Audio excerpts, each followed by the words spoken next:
There is a wisdom that has endured for 25 centuries, carried through time in stories that transform the heart. Tonight, you will hear tales from when the Buddha himself walked the path of the Bodhisattva, living as animals, humans, and celestial beings. Each life a lesson in compassion, patience, and the art of letting go. Welcome to Buddhist Insights Journey, where ancient wisdom meets the modern need for rest. Here, we explore the Buddha's teachings, not through lectures or sermons, but through stories, the Jataka Tales, that have brought peace to countless hearts across millennia. Tonight's collection is crafted specifically for your rest, weaving the Dharma into narrative so gently that wisdom arrives without effort. Before we begin, I invite you to join our global Sangha. In the comments below, share where you're listening from and what time it is in your part of the world. It's beautiful to see our community spanning the globe, all of us resting together in the Buddha's wisdom. Let us begin. The Monkey King's Bridge. Long ago, in a time when the Buddha walked the earth in many forms, there lived a troop of monkeys in a forest beside a great river. Their home was a magnificent mango tree, its branches thick and strong, spreading wide over the water.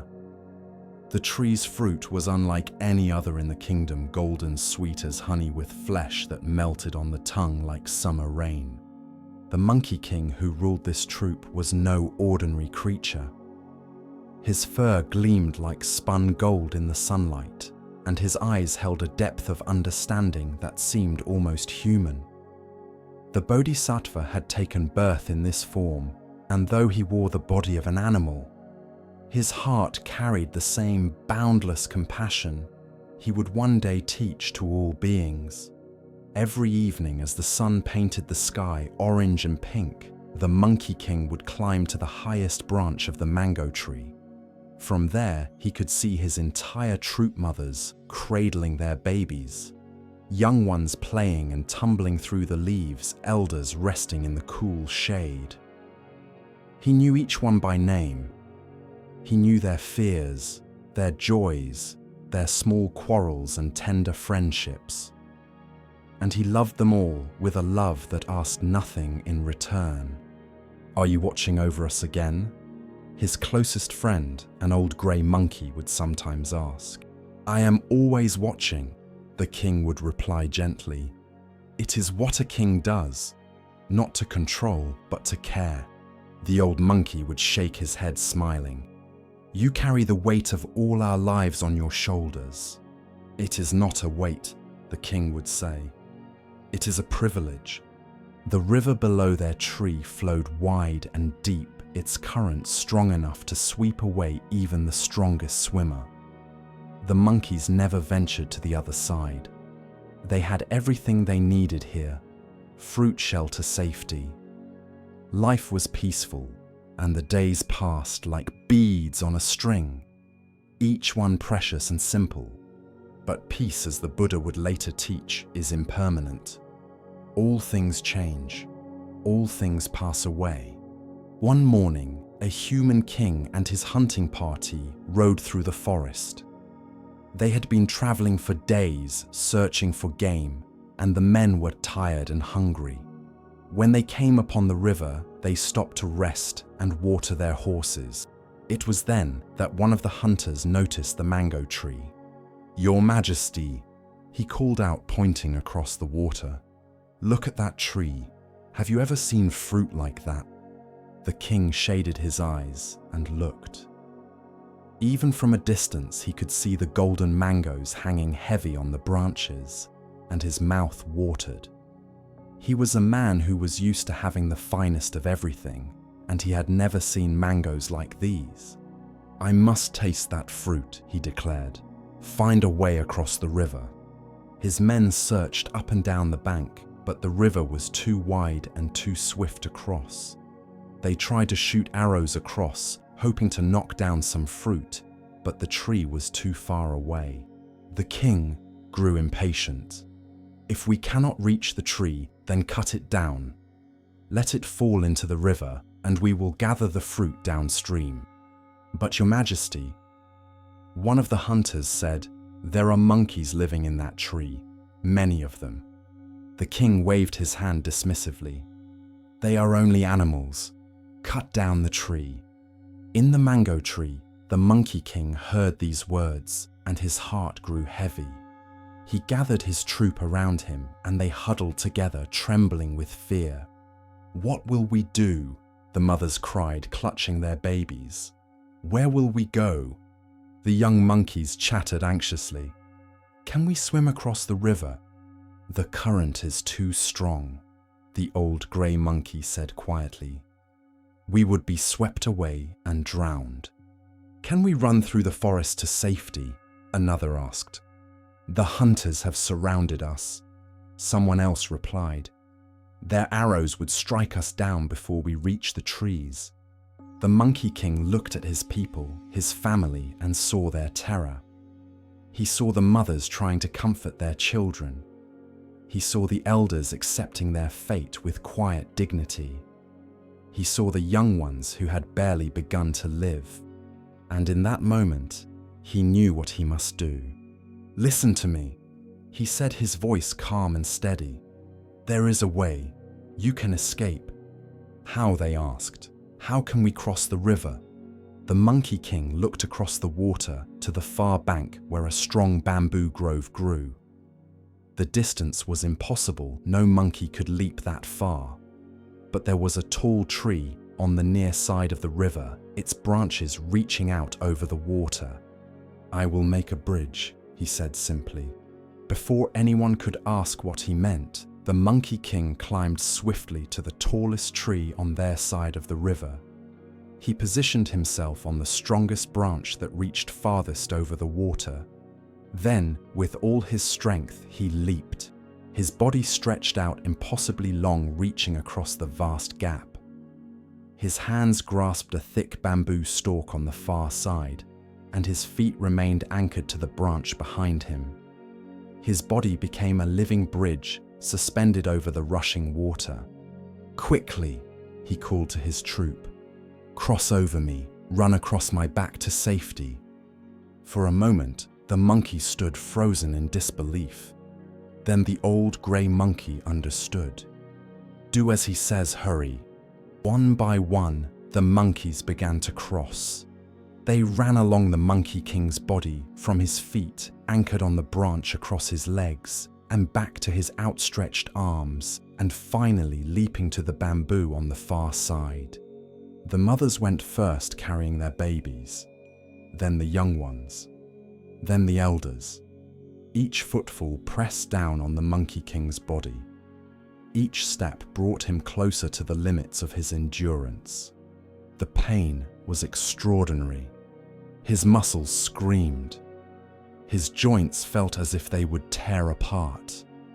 The weight of each monkey crossing felt like stones being piled on his back one after another, crushing him slowly. But he did not let go. "Keep going," he called out, though his voice grew weaker. "You are almost safe." The human king and his hunters watched in amazement from the riverbank. They had stopped their preparations to cut down the tree, transfixed by what they were seeing. That monkey," the king whispered. "He is sacrificing himself for the others." One by one, the monkeys crossed to safety. The old grey monkey was the last. He paused before stepping onto his king's body. "My friend," he said, tears streaming down his face. "You are the greatest king who ever lived." "Go," the Monkey King whispered. "Live well, live kindly. Remember that we are all connected, all one family." The old monkey crossed his steps as light as he could make them, though each one sent fresh waves of agony through the king's body. When the last monkey reached safety, when all his people were on the far bank, the Monkey King finally let go. He fell into the river below his body, broken, his strength spent. The current carried him downstream, and he washed up on the bank near where the human king stood. The king dismounted from his horse and knelt beside the dying monkey. Tears ran down his face, this powerful ruler who had seen countless battles, who had ordered the tree cut down without a thought for the creatures living there. "Wow, why?" the king asked, his voice breaking. "Why did you sacrifice yourself? You could have been the first to cross. You could have saved yourself." The Monkey King's eyes, though dimming, still held that deep compassion. "A king does not rule from above," he whispered. "A king serves from below. These were my people. How could I save myself and abandon them?" "But you are dying," the king said. "Was it worth your life?" "Look," the Monkey King said, lifting his eyes to the far bank where his troop sat safely in the bamboo grove. "They live. They are free. What greater purpose could my life have served?" The human king bowed his head, and in that moment, something in him broke open. He had spent his life taking land, taking power, taking whatever he desired. He had thought that strength meant dominance, that leadership meant control. But this monkey, this simple creature he had dismissed as only an animal, had shown him a truth he had never understood. True strength is not in taking, but in giving. True power is not in ruling over others, but in serving them. True leadership means being willing to bear any burden so that those in your care might be free. The Monkey King closed his eyes for the last time, a small smile on his face. He had lived as the Buddha would one day teach all beings to live with boundless love, with selfless compassion, with the understanding that there is no separation between self and other. The human king carried the Monkey King's body to a sacred grove and built a shrine there.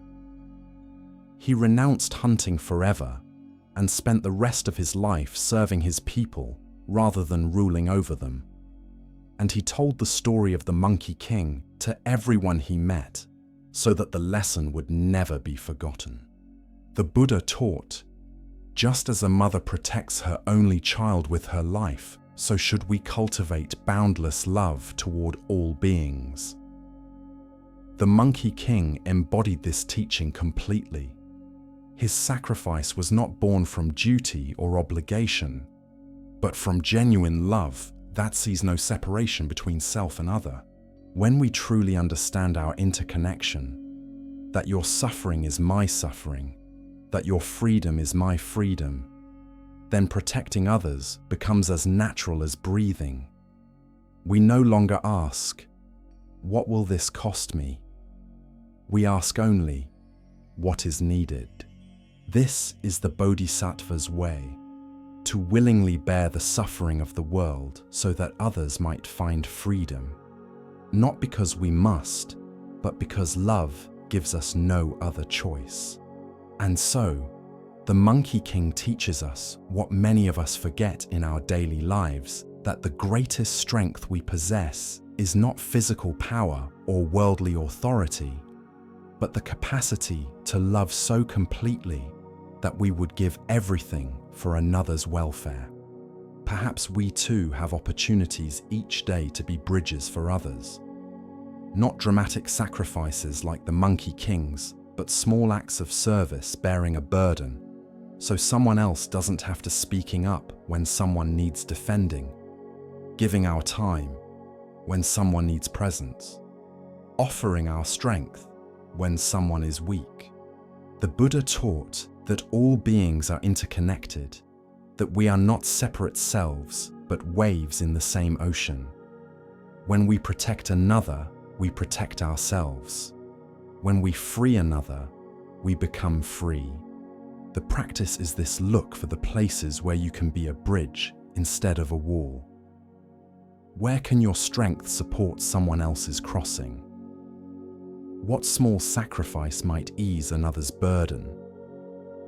The Monkey King's body became a path to safety. Your compassion too can become someone's bridge to peace. This is not about grand gestures or heroic acts. It is about the daily choice to serve, rather than to take to give, rather than to grasp to love, rather than to fear. The Monkey King knew he would die, and he stretched himself across the water anyway. Because love is stronger than fear.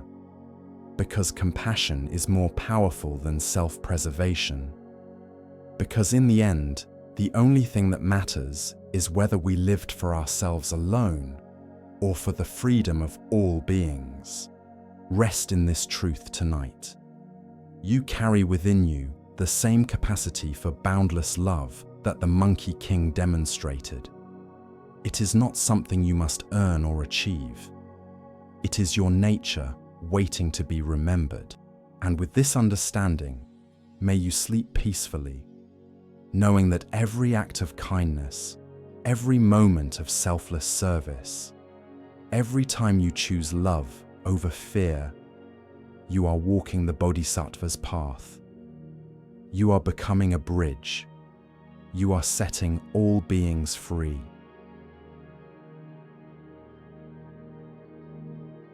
The elephant's patience.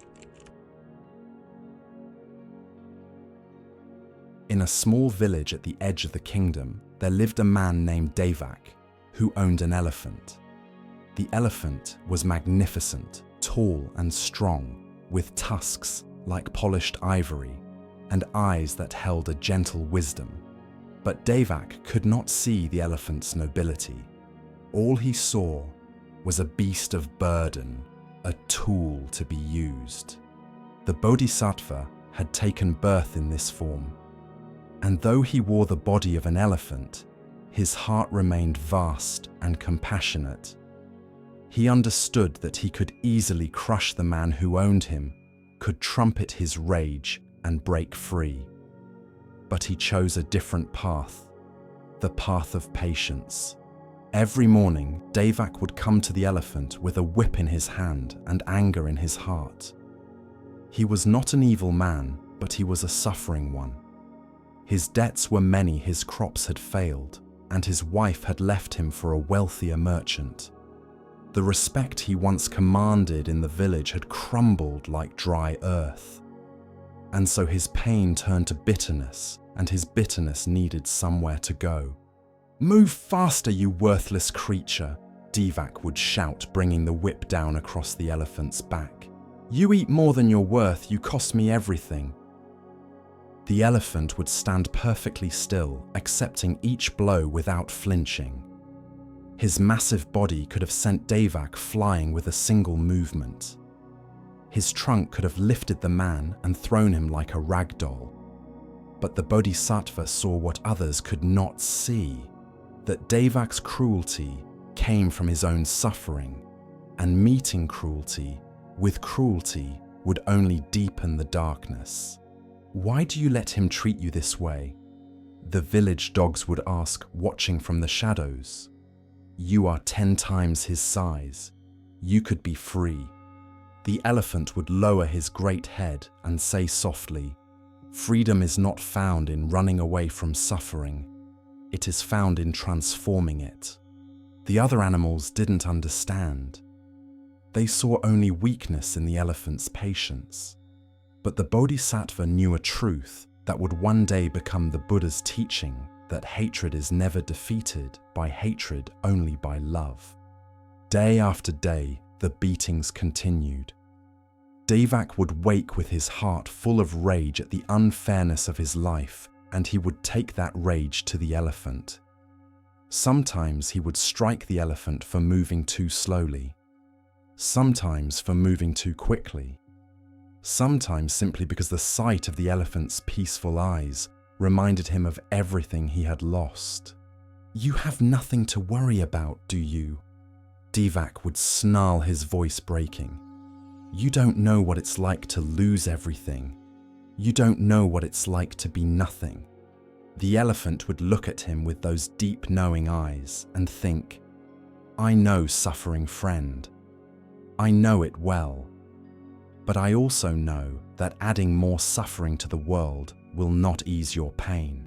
One particularly hot afternoon, Devak had been drinking palm wine to forget his troubles. He stumbled to where the elephant stood in the shade of a banyan tree, and his anger was worse than usual. "You," he shouted, his words slurred. "You're the reason I'm poor. If I didn't have to feed you, I could pay my debts. You're a curse on my life." He raised the whip and brought it down again and again, harder than he ever had before. The elephant's skin thick as it was split open in places. Blood ran down his sides dark and slow. The village children who had been playing nearby stopped and stared. An old woman carrying water paused on the path. Even the birds in the trees fell silent. Everyone waited for the elephant to react, to finally fight back. Surely now, after this, he would defend himself. But the elephant simply closed his eyes and breathed slowly, deeply. He felt the pain. Oh, how he felt it. But he did not let it become anger. He felt Devak's suffering too, the anguish of a man who had lost his way, and his heart filled with compassion. When Devak finally exhausted himself and stumbled away, the elephant opened his eyes. The old woman approached carefully, carrying water. "Let me clean your wounds," she said, her voice gentle. "That man is a demon. You should run away." "He is not a demon," the elephant said quietly. "He is a man in pain, and pain makes us do things we would not otherwise do." "But he beats you every day," the woman protested. "How can you forgive him?" "Forgiveness is not something I give him," the elephant replied. "It is something I give myself. If I carry hatred in my heart, I become my own prison. He may hold the whip, but only I can choose whether to be free." The woman shook her head in wonder and went to fetch herbs for the elephant's wounds. That night, Devak lay in his empty house, unable to sleep. For the first time in months, he felt something other than anger. He felt shame.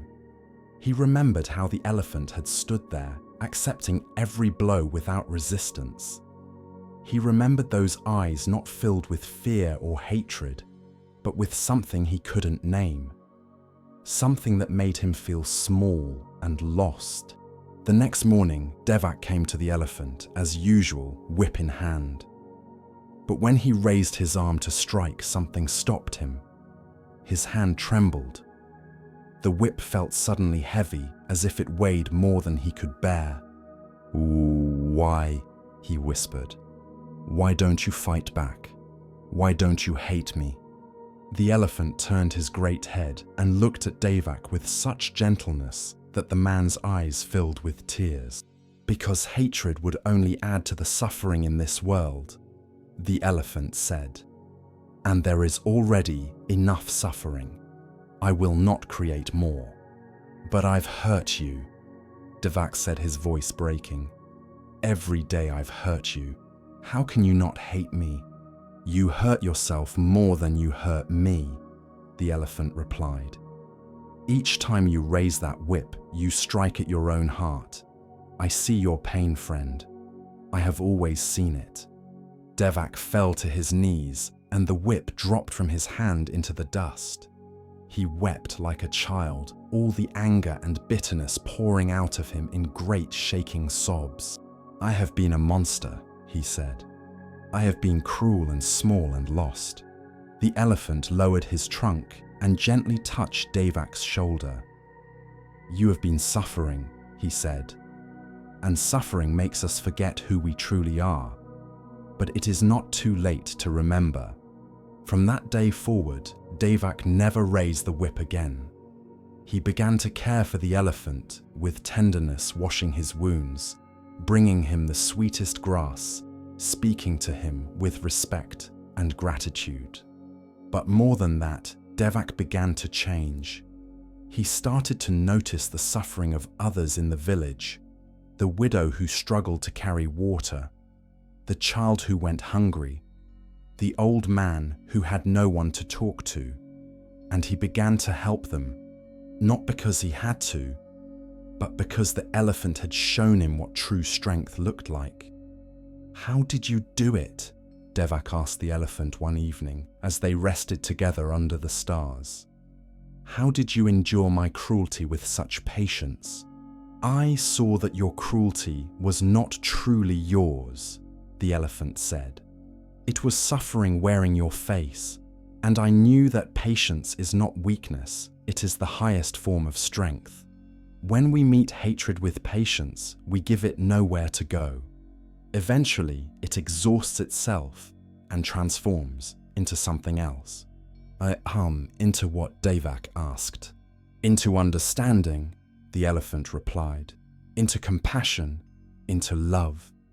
The Buddha taught, "There is no evil like hatred, and no fortitude like patience." The elephant demonstrated this truth with his entire being. Patience is not passive acceptance of harm. It is active love that refuses to perpetuate the cycle of suffering. When someone strikes us with words or actions with cruelty or neglect, our instinct is to strike back, to defend ourselves, to make them feel what we feel. But the Bodhisattva way asks us to pause, to see deeper, to understand that those who harm us are themselves in pain. This doesn't mean we allow ourselves to be abused. It means we refuse to let another's suffering become our own. We refuse to add more hatred to a world already drowning in it. We become the place where the cycle stops. The elephant could have escaped at any time. He could have fought back and won. But he understood something profound, that true victory is not in defeating our enemies, but in transforming them into friends. And transformation requires patience, the kind of patience that can endure any storm, because it is rooted in unshakable compassion. Perhaps we too face people in our lives who cause us pain. Perhaps we carry resentment toward those who have wronged us, nursing our anger like a precious possession. The elephant teaches us that this anger hurts us more than it hurts them. It is a poison we drink ourselves, hoping someone else will suffer. The Buddha taught that patience is not about waiting for things to change. It is about changing ourselves, our reactions, our hearts, our understanding. When we meet cruelty with patience, we create space for transformation, not just in others, but in ourselves. The practice is simple, but not easy. When someone strikes at you, breathe. See their suffering. Recognize that hurt people hurt people. Choose not to pass the pain along. This doesn't mean you accept abuse or stay in harmful situations.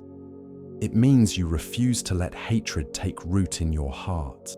The elephant's patience was not weakness, but the highest form of power, the power to transform suffering into compassion, to turn an enemy into a friend, to break the chain of cruelty that binds us all. Tonight, as you settle into rest, bring to mind anyone who has caused you pain.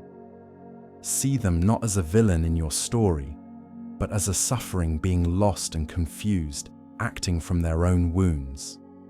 Feel your heart soften just a little. You don't have to forgive completely, not yet. Just soften. The elephant teaches us that patience is not a burden we carry, but a freedom we claim. When we stop reacting to every hurt, when we choose peace over retaliation, we discover a strength that cannot be shaken by any external force. This is the path to true freedom. Not freedom from difficult people or painful situations, but freedom from the tyranny of our own reactive minds. Rest in this wisdom. Let it settle into your bones. And may you wake with a heart a little more patient, a little more free.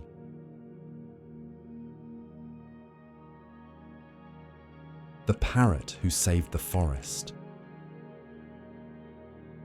In the heart of an ancient forest where trees grew so tall their tops seemed to touch the clouds, there lived a small green parrot. He was not remarkable to look at. His feathers were ordinary, his size unremarkable, his voice no sweeter than any other bird's. But the Bodhisattva had taken birth in this humble form, and his heart was as vast as the sky itself. The parrot had been born in this forest, as had his parents and their parents before them. Every tree was a friend, every creature a neighbor. The deer who drank from the stream at dawn, the rabbits who played in the clearings, the ancient tortoise who moved slowly through the undergrowth. All of them were family to the little parrot. This forest is our home, his mother had told him when he was just a fledgling. We are not separate from it. Its roots are our roots. Its breath is our breath. The parrot had never forgotten these words. One summer the rains did not come. The streams dried to trickles, then to nothing. The grass turned brown and brittle. The leaves on the trees began to curl and fall, though it was not yet autumn. The forest, which had always been green and alive, began to look tired and grey. Then one afternoon, lightning split the sky. It struck a dead tree at the forest's edge, and within moments, flames began to spread. The wind, hot and dry, carried sparks from tree to tree. The fire moved like a living thing, hungry and fast, devouring everything in its path. "Run!" the deer cried, leaping through the smoke.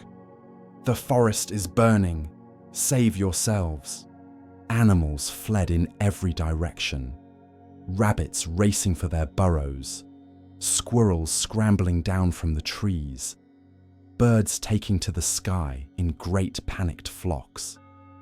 The roar of the flames grew louder, drowning out their cries.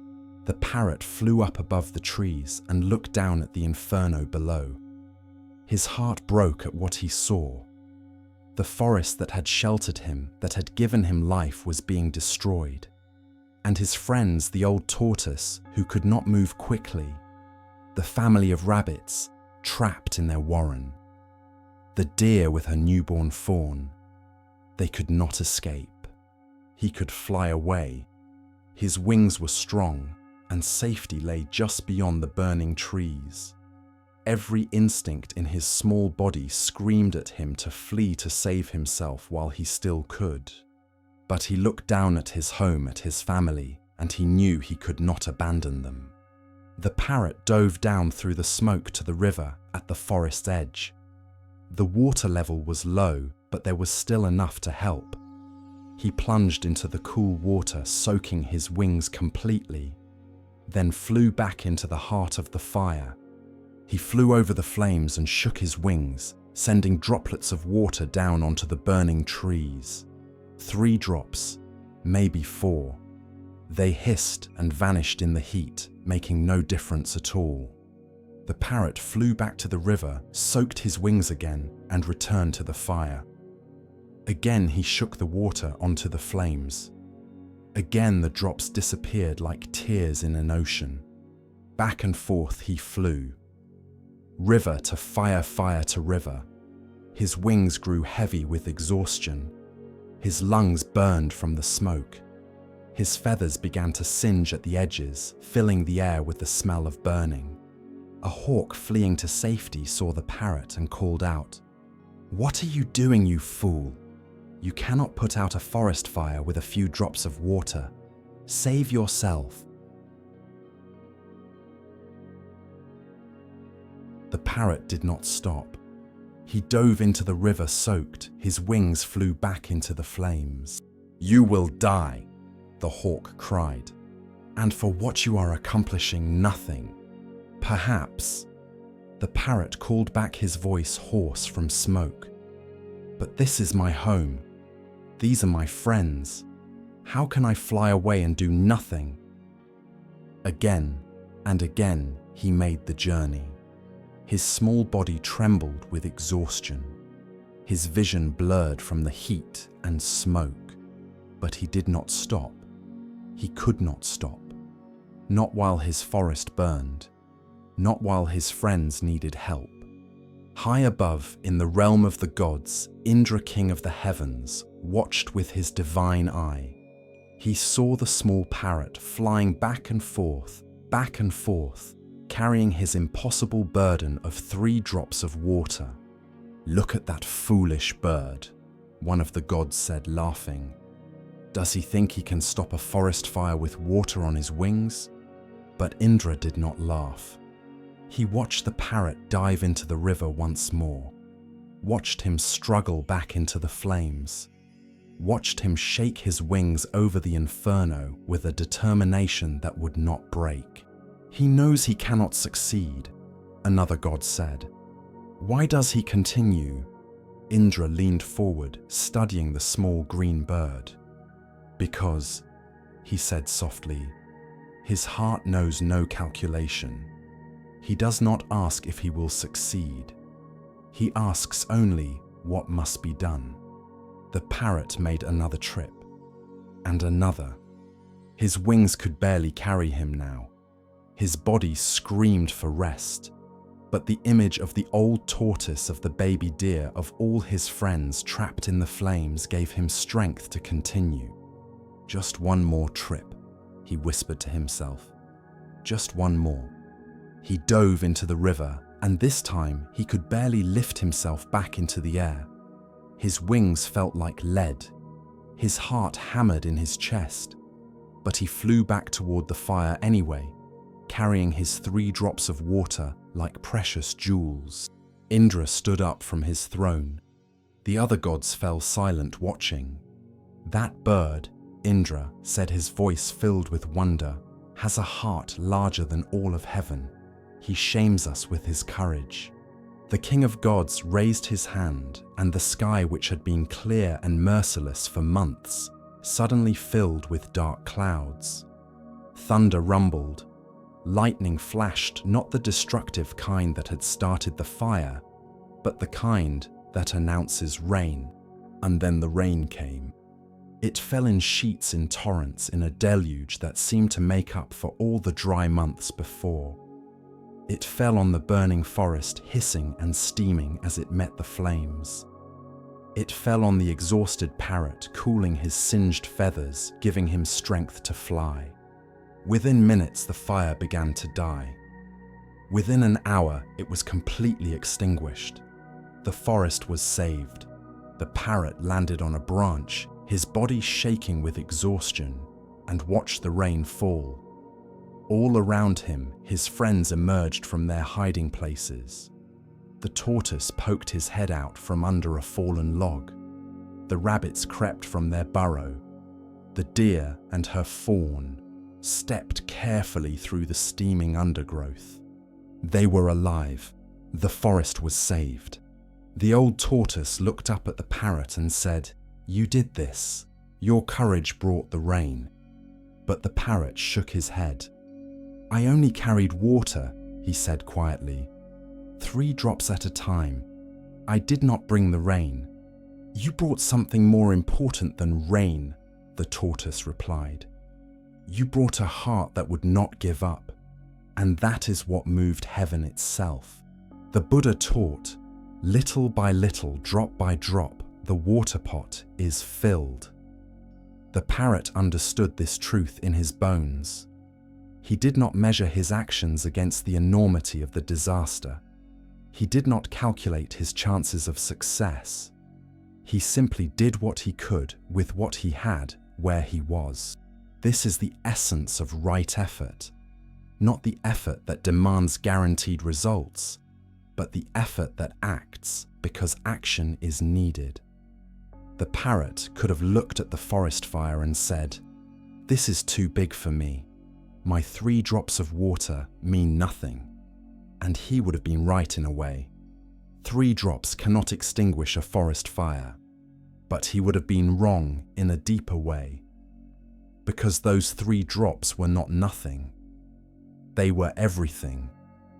They were a heart that refused to abandon what it loved.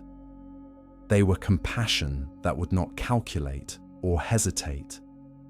They were the kind of pure, unstoppable love that moves the very gods to action. We often paralyze ourselves by measuring our actions against the vastness of suffering in the world. We see poverty, injustice, environmental destruction, and we think, "What can I do? I am just one person. My small actions won't make a difference." But the Bodhisattva way teaches us differently.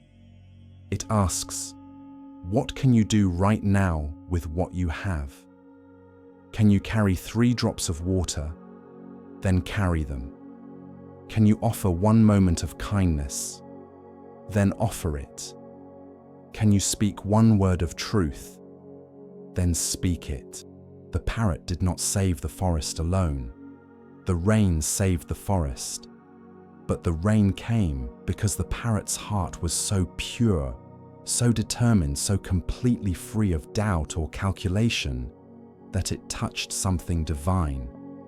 When we act with that kind of sincere, wholehearted effort, we become part of something larger than ourselves. We join forces with all the compassionate energy in the universe. Perhaps you too face situations that seem impossible. Perhaps you see suffering that feels too vast to address. Perhaps you've thought, what's the point? My small contribution won't change anything. The parrot teaches us that this thinking is backwards. We don't act because we know we'll succeed. We act because it's right to act. We carry our 3 drops of water because that's what love does. It doesn't calculate. It doesn't measure. It simply gives what it can give. And here is the mystery. When we give completely, without holding back, without demanding results, the universe responds. Not always in the way we expect. Not always immediately. But a heart that refuses to give up on compassion has a power that cannot be measured by ordinary means.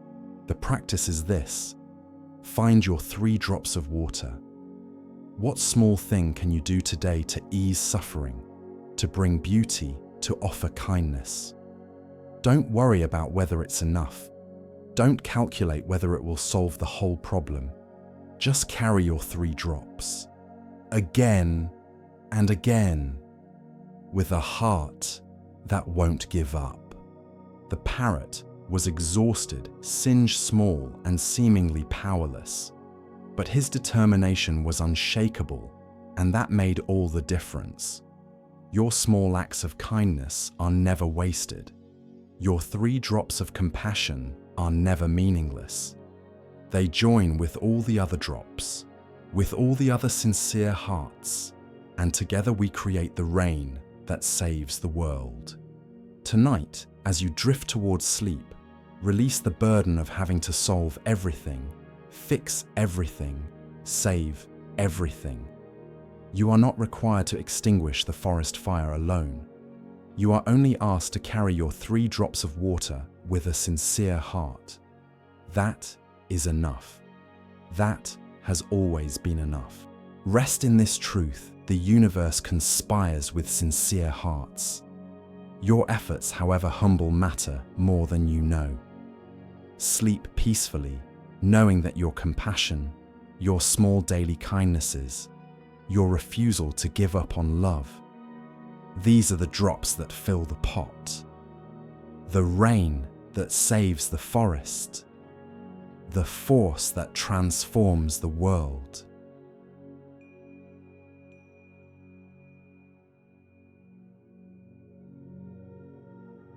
The golden deer's sacrifice. In the mountains, where the morning mist clung to the valleys like silk, there lived a herd of deer. Among them was one unlike any other, a stag whose coat shimmered like molten gold in the sunlight, whose antlers seemed carved from precious metal, whose eyes held a depth of wisdom, that made even the fiercest predators pause. The Bodhisattva had taken birth in this form, and though he wore the body of a deer, his heart carried the same boundless compassion that would one day enlighten the world. The golden deer was the leader of his herd, not because he was the strongest or the fastest, but because he loved them completely. He knew each doe by name, each fawn by the pattern of spots on their backs. When danger approached, he was always the last to flee, making sure every member of his family had escaped first. When food was scarce, he would eat last, ensuring the young and the nursing mothers had enough. "You care for us more than you care for yourself," an old doe once said to him. "There is no difference," the golden deer replied gently. "When you are safe, I am safe. When you suffer, I suffer. We are not separate." The herd lived peacefully in their mountain home, drinking from clear streams, grazing in meadows, filled with sweet grass, resting in the shade of ancient pines. They knew to watch for tigers and leopards, but their greatest danger came not from other animals, but from humans. The king of that region was a man named Banyan, and he loved to hunt. Several times each month, he would ride into the mountains with his men, their arrows flying, their dogs barking, their horses thundering through the peaceful valleys. Many deer fell to their arrows. Many families were torn apart. The golden deer's heart ached each time the hunters came. He would gather his herd and lead them to safety, but he could not save everyone. The old and the young, the sick and the injured, they could not always run fast enough. One day, after a particularly devastating hunt, the golden deer made a decision. "I will go to the king," he announced to his herd. "No," they cried. "He will kill you. Your golden coat will be his greatest trophy."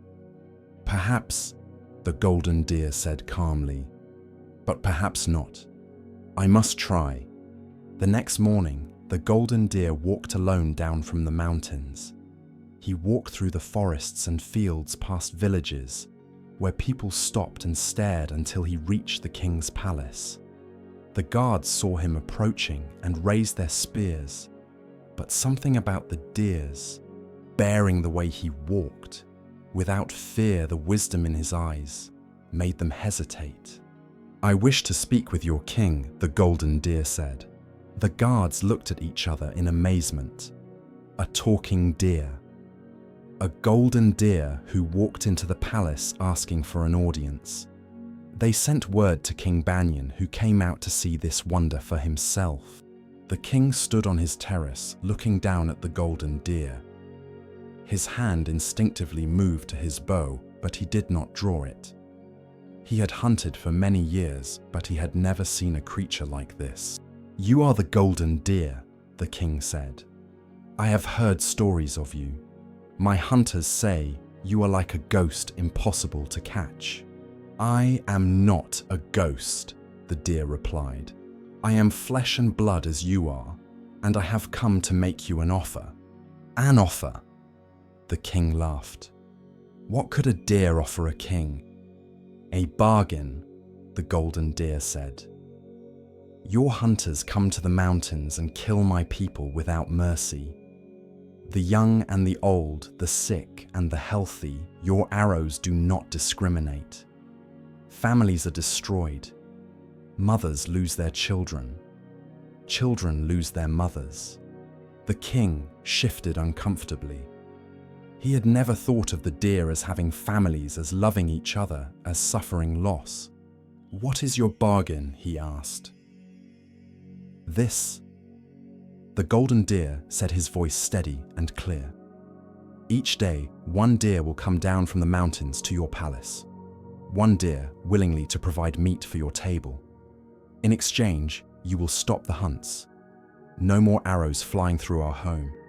No more terror and chaos.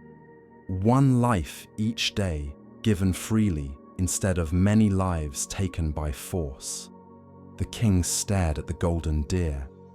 And who will decide which deer comes each day? I will, the golden deer said. I will choose fairly, and the chosen one will come without resistance. The king considered this. 1 deer each day was less than his hunts usually provided, but it was guaranteed. And there was something about this arrangement that appealed to him, something more orderly, more dignified than the chaos of the hunt. Agreed, he said. But if even 1 day passes without a deer arriving, the bargain is broken and my hunters will return to the mountains. Understood, the golden deer said, and he bowed his head before turning back toward the mountains. When he told his herd of the bargain, they were horrified. You have condemned us to death, one young buck cried. 1 by 1, we will all be sacrificed. Yes, the golden deer said quietly. 1 by 1, but not in terror, not in chaos. Each deer who goes will go with dignity, knowing they are protecting the herd. And I promise you this, I will choose fairly, and I will go last. And so, the arrangement began. Each day, the golden deer would choose 1 deer to go to the palace. He chose the old ones first, those who had lived full lives. He chose those who were sick or injured, for whom each day was already a struggle. He never chose the nursing mothers or the young fawns. He never chose the same family twice in a row. And each deer who was chosen went bravely walking down the mountain with their head held high. Knowing their sacrifice meant their family could live in peace 1 more day. Months passed. The herd grew smaller, but they lived without fear. The mountains were peaceful again. Fawns played in the meadows without the sound of arrows whistling through the air. Does grazed without constantly watching the tree line for hunters. Then came a day when the only deer left to choose was a doe who had just given birth. Her fawn was only days old, still unsteady on his legs, still dependent on his mother's milk. The golden deer stood before her, his heart breaking. It is your turn, he said softly. The doe looked at her fawn, then back at the golden deer. I will go, she said, but my baby will die without me. I know, the golden deer said, and tears ran down his golden face. That night, the golden deer could not sleep. He paced beneath the stars, his mind turning over the impossible choice. He had promised to send 1 deer each day. He had promised to choose fairly. But how could he send a nursing mother and condemn her fawn to death? By dawn, he had made his decision. The golden deer walked down the mountain alone. He arrived at the palace as the sun was rising, painting the sky gold and pink. King Banyan came out to his terrace and saw the golden deer standing in the courtyard. Where is today's deer? The king asked. I am today's deer, the golden deer replied. You, the king frowned. But you said you would go last. There must be others remaining. There is a doe with a newborn fawn, the golden deer said. She is the only one left. I cannot send her. Her baby would die, so I have come in her place. The king stared at the golden deer and something shifted in his chest. But if you die, who will maintain our bargain? Who will choose which deer comes each day? The bargain ends with me, the golden deer said simply. After today, you may return to hunting if you wish, but I could not send that mother. I could not condemn that fawn, so I offer myself instead. The king walked down from his terrace and stood before the golden deer. He had his bow in his hand, an arrow already notched. It would be so easy, 1 shot, and he would have the greatest trophy any hunter had ever claimed.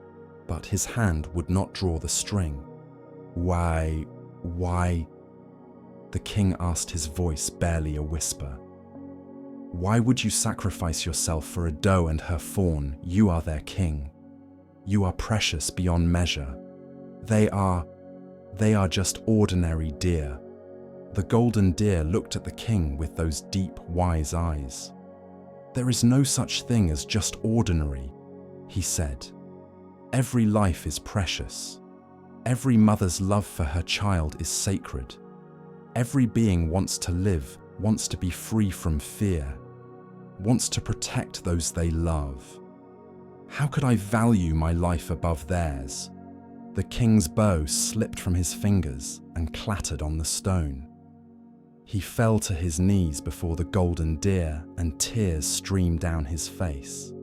"I have been a fool," he said. "I have killed for sport, for pleasure, never thinking about the lives I was taking. Never seeing that each deer had a family, had love, had value beyond being my trophy or my meal." He looked up at the golden deer. "You came here ready to die so that a mother could live. You have shown me what true nobility looks like, and it shames me. I who call myself a king have never demonstrated such leadership." The king stood and placed his hand on the golden deer's head. "I release you from our bargain," he said. "Go back to your mountains. Take your herd and live in peace. I swear by all that is sacred, no hunter of mine will ever harm another deer. Your sacrifice has taught me what all my power and wealth could not, that the measure of a life is not in what we take, but in what we give." The golden deer bowed his head. "Thank you," he said quietly. "But remember this lesson not just for deer, but for all beings. Every creature wants to live.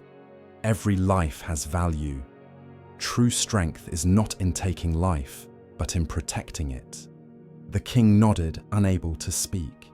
The golden deer turned and walked back toward the mountains, toward his herd, toward the doe and her fawn who would now live. The sun caught his golden coat, and for a moment he seemed to glow with an inner light. King Banyan kept his promise. He never hunted again, and he forbade all hunting in his kingdom. He spent the rest of his life protecting animals rather than killing them. And he told the story of the golden deer to everyone he met, so that the lesson would never be forgotten. The Buddha taught, all beings tremble before violence. All beings fear death. All beings love life. Seeing yourself in others, do not kill or cause others to kill. The golden deer embodied this teaching completely. He understood that there was no difference between his life and the doe's life, between his fear and her fear, between his love for his herd and her love for her fawn. True generosity is not giving what we can spare. It is giving what we cannot spare. It is offering everything, holding nothing back, because we understand that protecting another is the same as protecting ourselves. The golden deer could have rationalized sending the doe. He could have said, "I am the leader. I am more valuable. The herd needs me." But the Bodhisattva way recognizes no hierarchy of worth. Every life is equally precious. Every being deserves protection. When we truly understand this, when we see ourselves in all beings and all beings in ourselves, then sacrifice becomes not a burden, but a natural expression of love. The golden deer did not struggle with his decision. Once he saw that the doe could not be sent, the choice was clear. His life for hers. Not because he had to, but because love gave him no other option. Perhaps we too face moments when we must choose between our comfort and another's need, between our safety and another's protection. The golden deer teaches us that these are not really choices at all. When we see clearly, when we understand our interconnection, Protecting others becomes as natural as protecting ourselves. This doesn't mean we must literally sacrifice our lives, but it means we might sacrifice our time, our convenience, our pride, our resources, whatever is needed to ease another's suffering. And we do this not from duty or obligation, but from the recognition that their freedom is our freedom, their peace is our peace. The practice is this: look for the places where you can offer yourself in service of another's well-being, not in grand dramatic gestures necessarily, but in daily choices. Where can you give what you think you cannot spare? Where can you protect someone more vulnerable? Where can you stand between suffering and another being? The golden deer's willingness to die transformed a king's heart and saved countless lives. Your willingness to give, truly give, without holding back, has the same transformative power. When we give from a place of complete sincerity, we touch something sacred in others. We remind them of their own capacity for love. Tonight, rest in the knowledge that you carry within you the same capacity for selfless love that the golden deer demonstrated. It is not something foreign or impossible. It is your nature waiting to be remembered. You are not separate from other beings. Their suffering is your suffering. Their joy is your joy. And when you understand this deeply, giving becomes as natural as breathing. The golden deer teaches us that the greatest gift is not what we possess, but who we are willing to become for the sake of another's freedom. Sleep peacefully in this truth, and may you wake with a heart more willing to give, more ready to serve, more free.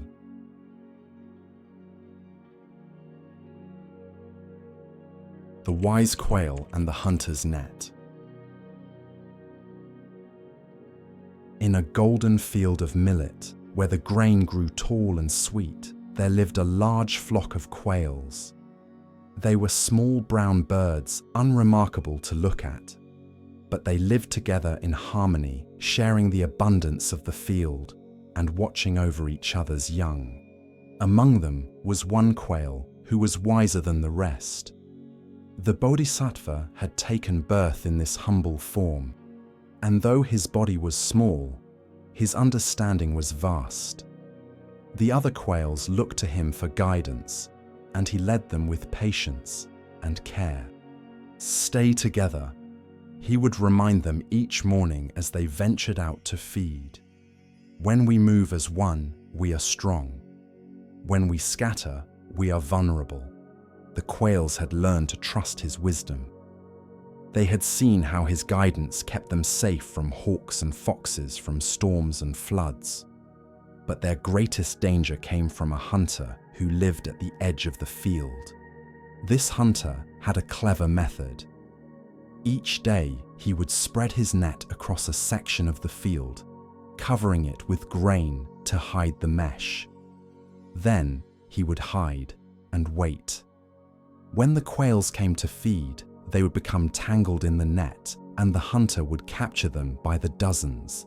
But the wise quail had taught his flock a secret. Listen carefully, he had told them. If the net falls upon us, do not panic. Do not struggle alone. Instead, each of you must push upward at the same moment. Put your head through the mesh and push with all your strength. If we all push together, we can lift the net and fly away with it. The first time the net fell, the quails were terrified. But they remembered the wise quail's teaching. At his signal, they all pushed upward together, and to their amazement, the heavy net rose into the air.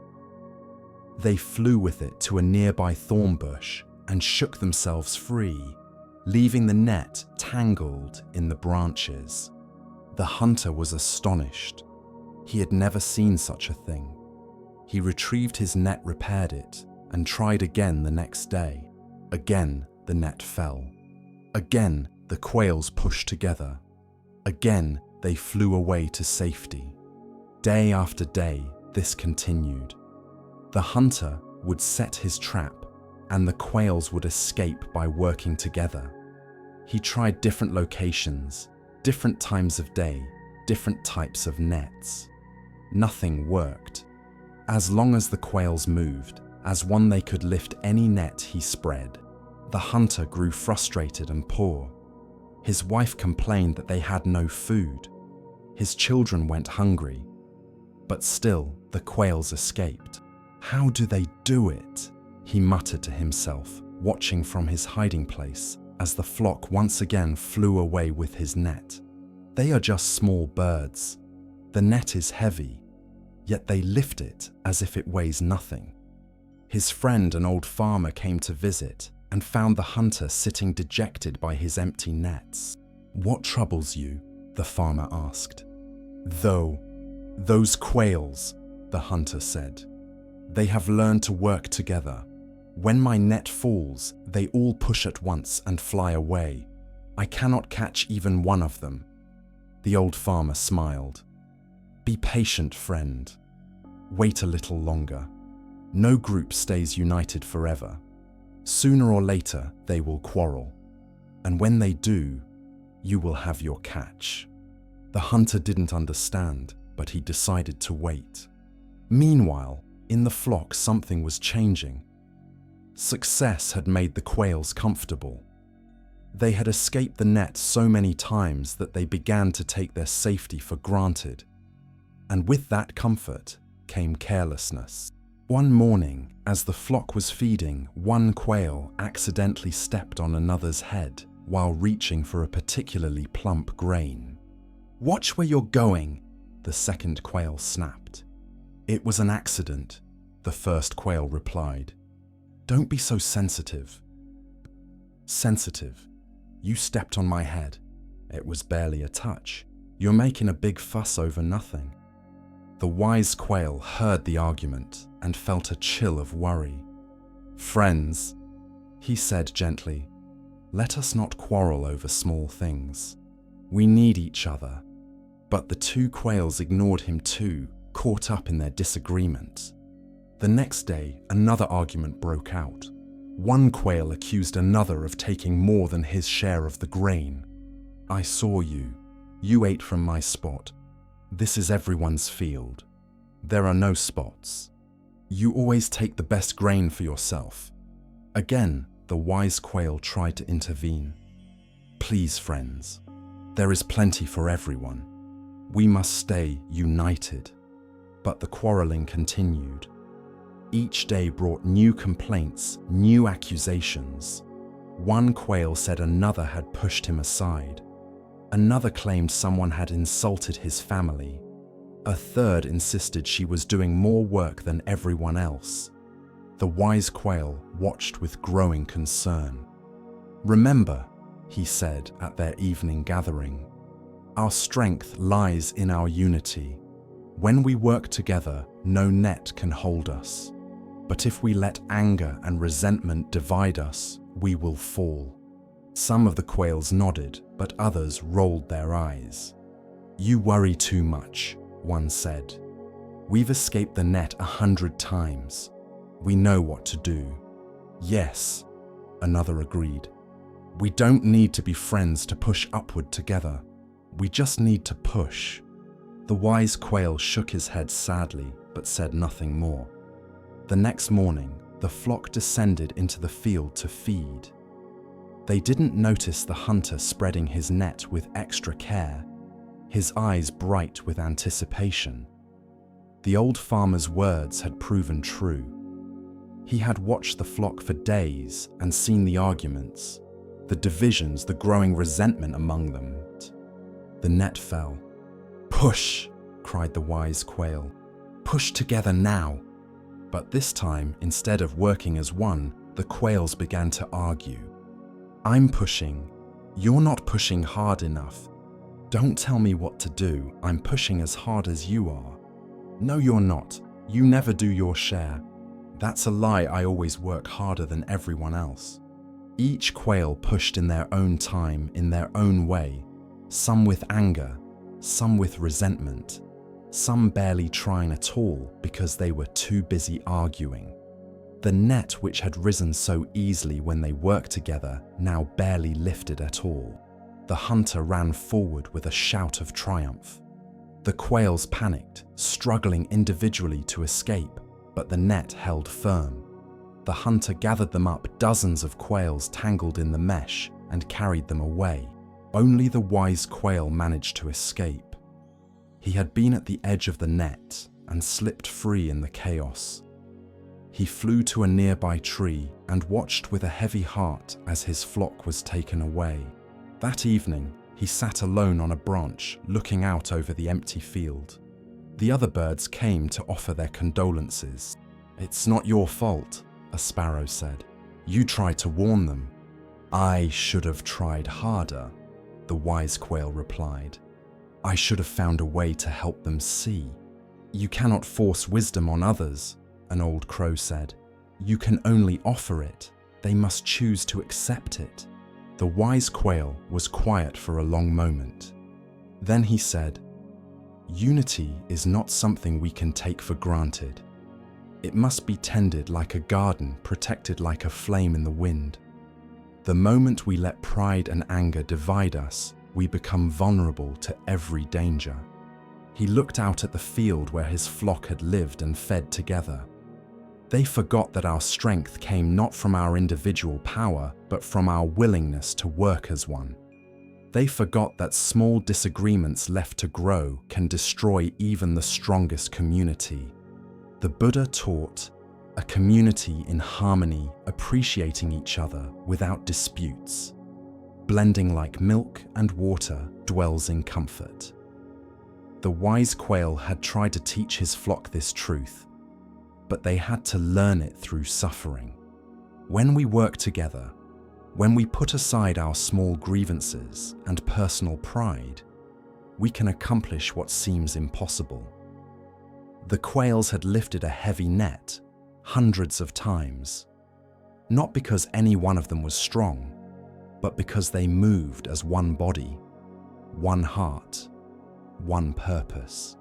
But unity is fragile. It requires constant care.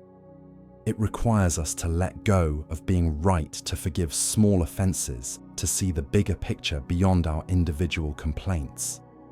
The moment we let ego divide us, "I'm working harder than you," "You're not doing your share," "I deserve more respect," we lose the very strength that protects us. The quail's arguments seemed small at first. A stepped-on head, a disputed grain, a perceived slight. But these small resentments grew like weeds, choking out the trust and cooperation that had kept them safe. By the time the net fell, they were so divided that they couldn't remember how to work together. Perhaps we too have experienced this in our own lives. Perhaps we've been part of a family, a workplace, a community that was once strong and united, but fell apart because of accumulated grievances. Perhaps we've watched small disagreements grow into major conflicts until people who once worked together could barely speak to each other. The wise quail teaches us that we must tend to our relationships constantly. We must address small conflicts before they become large ones. We must choose unity over being right, cooperation over competition, forgiveness over resentment. This doesn't mean we ignore real problems or accept mistreatment. It means we approach disagreements with the understanding that our connection to each other is more important than winning an argument. It means we remember that we need each other, that our strength comes from our unity, and that division makes us all vulnerable. The practice is simple but requires constant attention. When you feel anger or resentment towards someone you're connected to, pause. Ask yourself, is this disagreement more important than our unity? Is being right worth the cost of division? Can I let this go for the sake of our shared strength? The quails could have continued escaping the net forever if they had maintained their harmony. But they let small conflicts destroy their cooperation, and they all suffered for it. Only the wise quail who had tried to preserve their unity escaped. We are like those quails. Individually, we are small and vulnerable. Together we can lift any burden, overcome any obstacle. But only if we choose unity over division, cooperation over conflict, forgiveness over grudges. Tonight, as you settle into rest, think about your own communities, your family, your friends, your co-workers, your neighbors. Are there small resentments you're holding? Small conflicts you're nurturing? The wise quail reminds us that these small divisions can grow into great dangers. Choose unity. Choose forgiveness. Choose to see the bigger picture. Not because you're weak, but because you understand that together we rise and divided we fall. This is not just a lesson for quails, but for all beings who depend on each other. Rest in this wisdom. Let go of the small grievances that divide you from others. Remember that your liberation and theirs are connected, that you are only as strong as your willingness to work together. Sleep peacefully, knowing that tomorrow you can choose unity, can choose cooperation, can choose to be part of something larger than yourself. And in that choice lies not just your safety, but your freedom.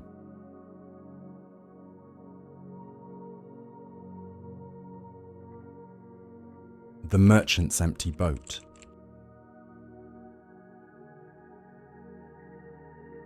There was once a merchant named Sanjay who owned 3 ships filled with treasures from across the known world: silk from the eastern kingdoms, spices from the southern islands, jade from the northern mountains, and gold coins stamped with the faces of 12 different kings. He had spent 20 years accumulating this wealth, and each piece represented a journey, a negotiation, a triumph. The Bodhisattva had taken birth in this form, and though he possessed great wealth, he was beginning to sense that something essential was missing from his life. He had everything a man could want, yet he felt strangely empty, as if he were carrying a weight he couldn't name. "You are the richest merchant in the city," his friends would tell him. "You should be the happiest man alive." But Sanjay would smile and say nothing, because he didn't know how to explain the heaviness in his chest, the way his treasures sometimes felt like chains. One spring, Sanjay decided to sail to the western ports to trade his goods. He loaded his finest ship with his most precious cargo bolts of silk that shimmered like water jars of saffron, worth more than gold pearls, the size of quail eggs, and chests of coins that took 4 men to carry. "This voyage will make me even wealthier," he told his crew as they set sail. "We'll return as rich as kings." The crew cheered, and the ship cut through the calm waters, its sails full of favorable wind. For 3 days, the journey was perfect. The sea was smooth as glass, the sky clear and blue, the wind steady and strong. On the 4th day, everything changed. The sky darkened, suddenly turning from blue to grey to black in the span of an hour. The wind shifted, coming now from all directions at once, confused and angry. The waves began to rise, small at first, then larger, then mountainous. "Storm!" the captain shouted. "Secure the cargo, all hands on deck." The crew scrambled to tie down the precious goods, but the storm was too fast, too fierce. Rain fell in sheets so thick they couldn't see the length of the ship. Lightning cracked the sky open and thunder shook the masts. A wave as tall as a house crashed over the deck, sweeping away barrels and crates. Another wave followed, and another. The ship tilted at impossible angles, climbing the face of one wave, only to plunge down the other side. Sanjay clung to the mast, watching his treasures slide across the deck. A chest of gold coins broke open, and the coins scattered like seeds rolling into the churning water. A bolt of precious silk unfurled and was snatched away by the wind. Jars of spices shattered their contents, mixing with the seawater. "The ship is breaking apart," the captain cried. "Abandon ship, everyone into the water." "My cargo," Sanjay shouted. "We have to save the cargo." But another massive wave struck, and the ship split in two, with a sound like the world cracking open. Sanjay was thrown into the sea, the cold water shocking the breath from his lungs. He surfaced, gasping, and looked around frantically. His ship was sinking, the two halves tilting into the waves. His crew was scattered across the water, some clinging to debris, others swimming desperately. And his treasures, 20 years of work of travel, of careful accumulation, were disappearing into the dark water. He watched a chest of jade sink slowly, its green stones glinting as they descended into darkness. He watched bolts of silk float for a moment before the water pulled them under. He watched gold coins catch the lightning's flash as they spiraled down, down, down into the depths. Each loss should have devastated him. Each treasure represented years of his life. The jade from the northern mountains had taken him 3 years to acquire. The pearls from the southern islands had cost him 2 years of negotiations. The silk had been a gift from an emperor, earned through 5 years of loyal service. But something strange was happening. As each treasure sank, as each possession disappeared into the indifferent sea, Sanjay felt something unexpected relief. The jade was gone, and with it, the worry about keeping it safe, the fear of it being stolen, the burden of its value.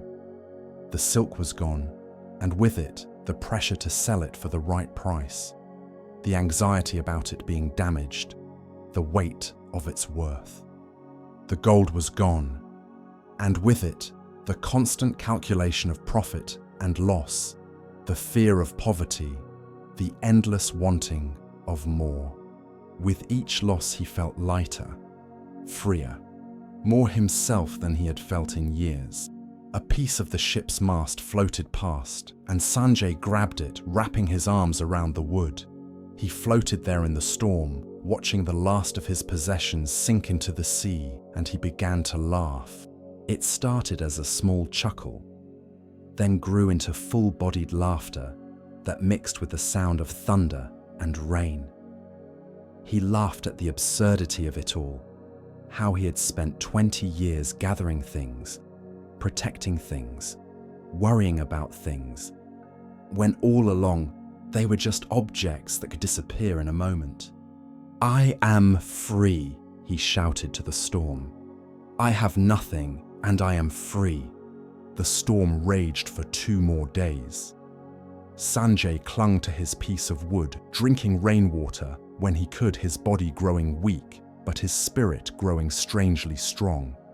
Other survivors floated nearby, some crying for their lost possessions, others praying for rescue.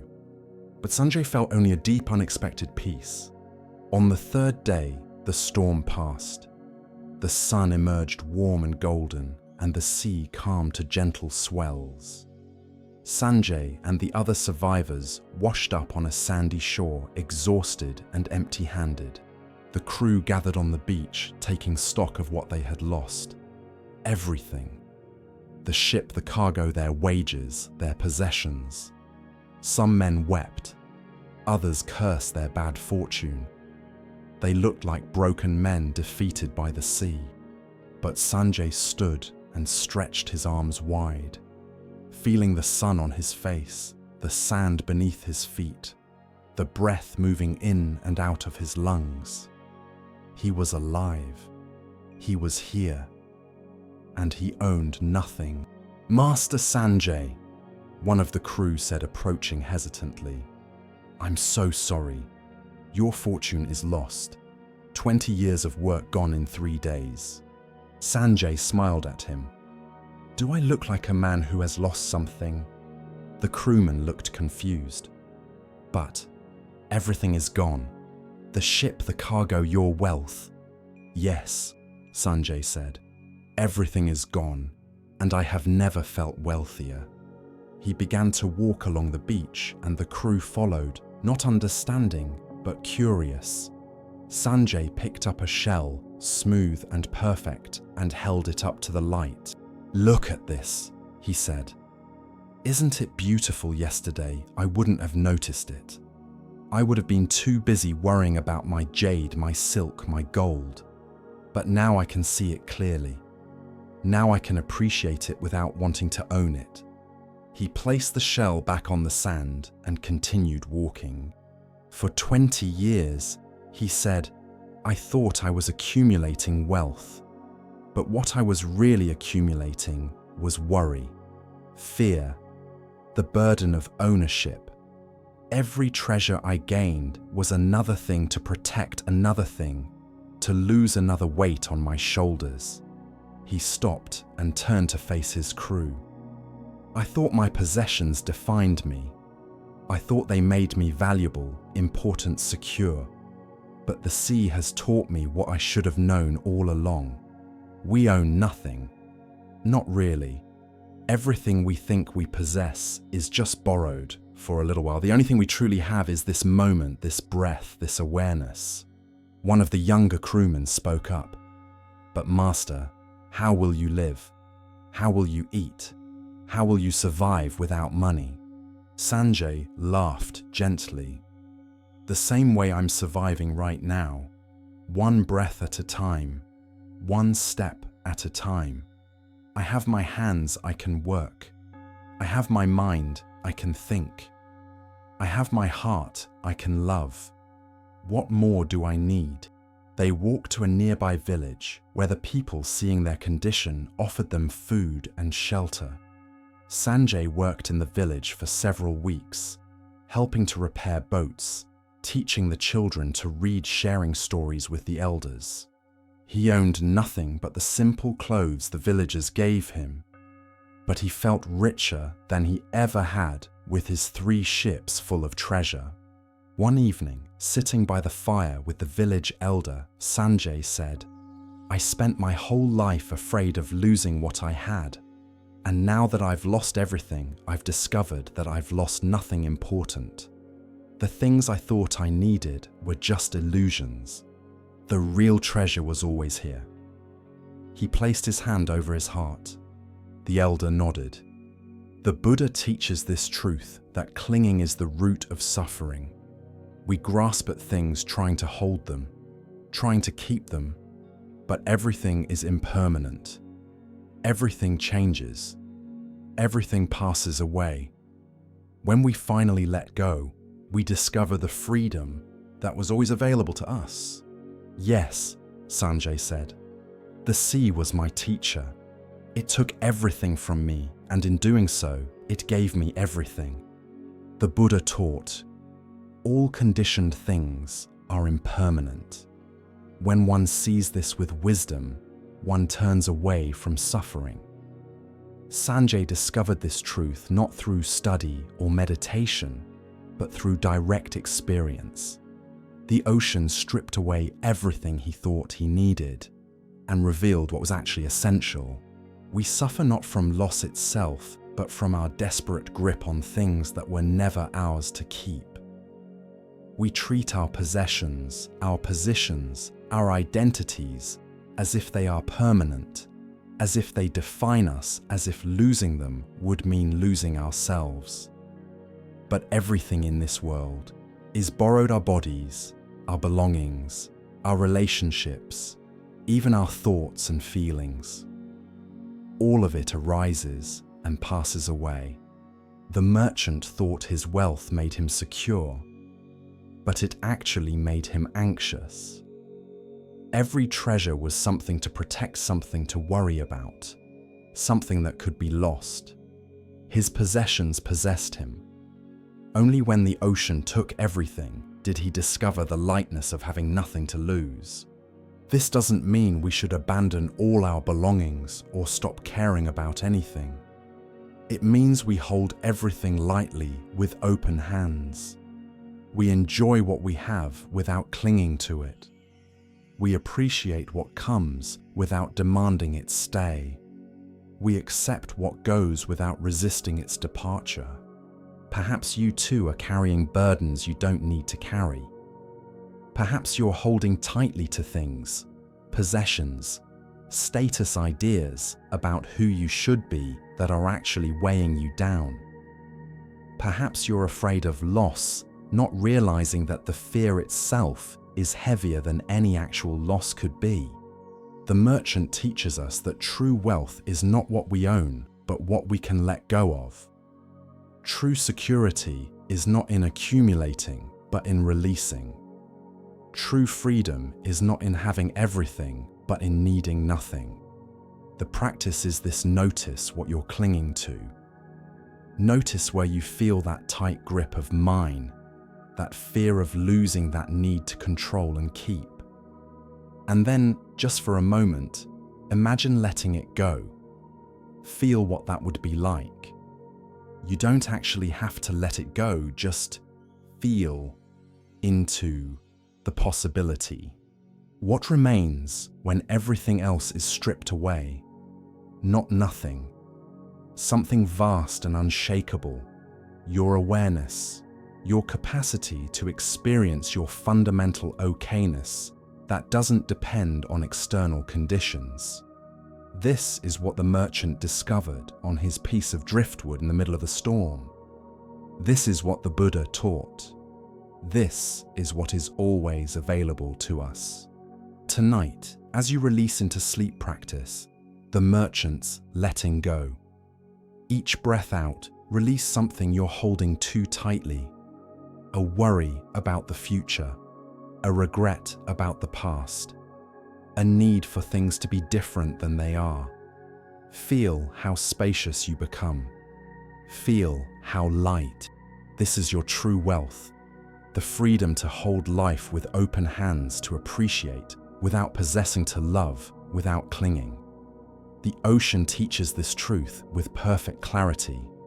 Everything flows, everything changes, everything passes. And in that passing, if we let it, is a profound liberation. Rest in this understanding. You are not your possessions. You are not your achievements. You are not even your body or your thoughts. You are the vast aware space in which all of this arises and passes away. And that space cannot be lost, cannot be damaged, cannot be diminished by any storm. Sleep peacefully in this truth. You are already free. You have always been free. The merchant's empty boat carried him to shore, and your empty hands will carry you home.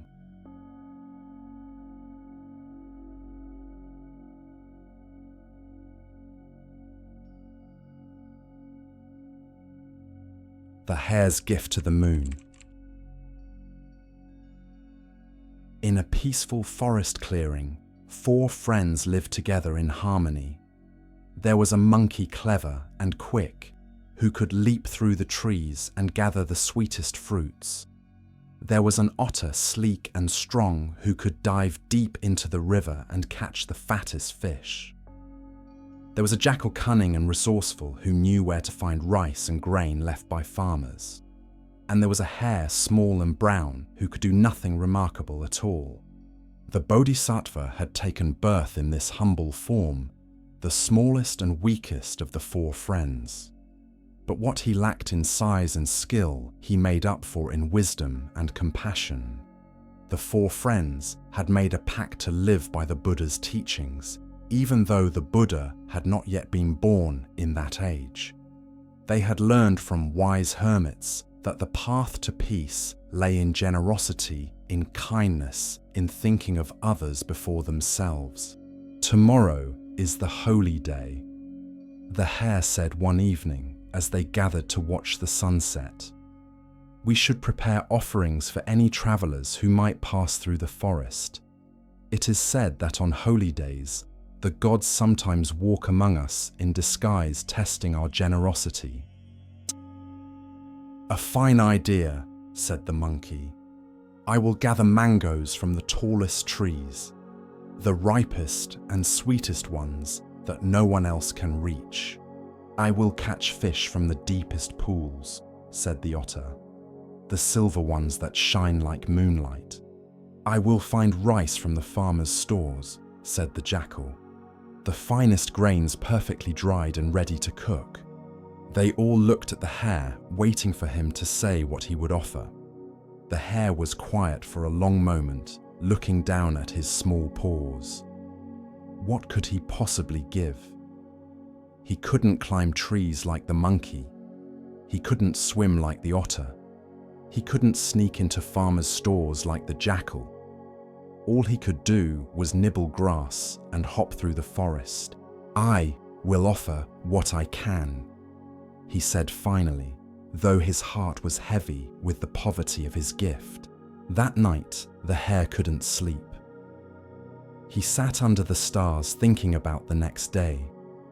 His friends would present wonderful offerings: sweet fruit, fresh fish, precious rice.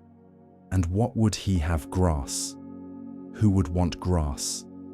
What kind of gift was that? The more he thought about it, the more his heart ached. He wanted so much to be generous, to help someone in need, to live up to the teachings they had all committed to follow. But he had nothing of value to give. Or did he? As the moon rose higher, casting silver light through the trees, a thought came to the hare. It was a clear thought, bright and certain.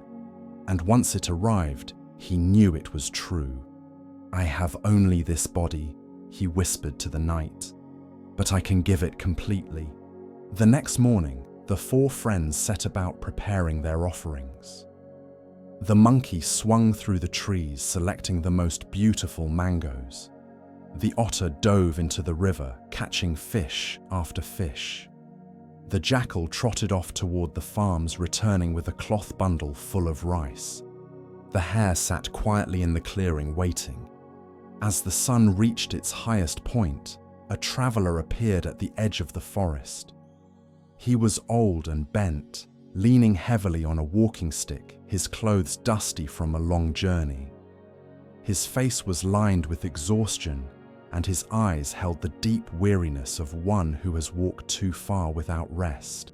"Please," the traveler said, his voice weak. "I have been walking for 3 days without food. Do any of you have something to spare?" The monkey immediately came forward, bowing respectfully. "Honored traveler, please accept these mangoes. They are the sweetest in the forest, picked from the highest branches, where the sun ripens them perfectly."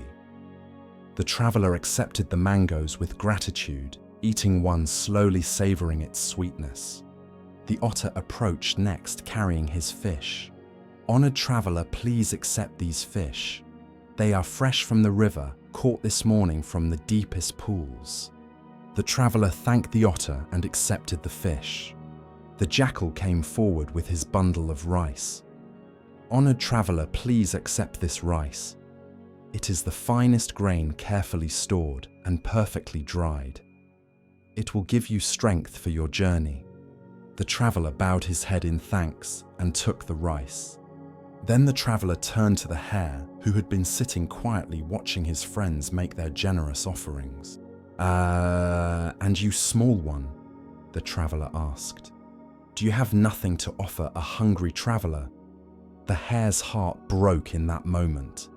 His friends had given such wonderful gifts, things of real value that would truly help this weary man. And he had nothing. Nothing but grass which the traveler could not eat.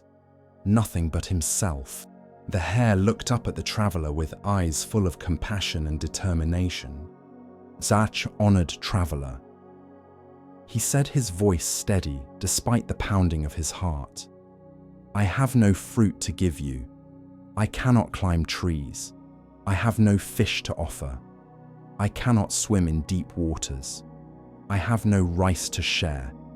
I cannot enter the farmer's stores." He paused, then continued, "But I have this body, and I give it to you completely. Please build a fire, and when it is ready, I will jump into the flames. My flesh will feed you. My life will sustain your journey." The three friends gasped in horror. "No!" cried the monkey. "You cannot do this." "There must be another way," said the otter. "Why, we will share our offerings with you," said the jackal. "You don't need to sacrifice yourself." But the hare shook his head gently. "You have given what you have. I must give what I have. This is the only gift I can offer, and I offer it freely with my whole heart." He turned back to the traveler. "Please, sir, build your fire. I am ready." The traveler looked at the small hare for a long moment, and something shifted in his appearance. He seemed to grow taller, and his weariness fell away like a discarded cloak. Light began to emanate from him, soft at first, then brighter, until the four friends had to shield their eyes. When they looked again, the old traveler was gone. In his place stood Indra, king of the gods, radiant and magnificent.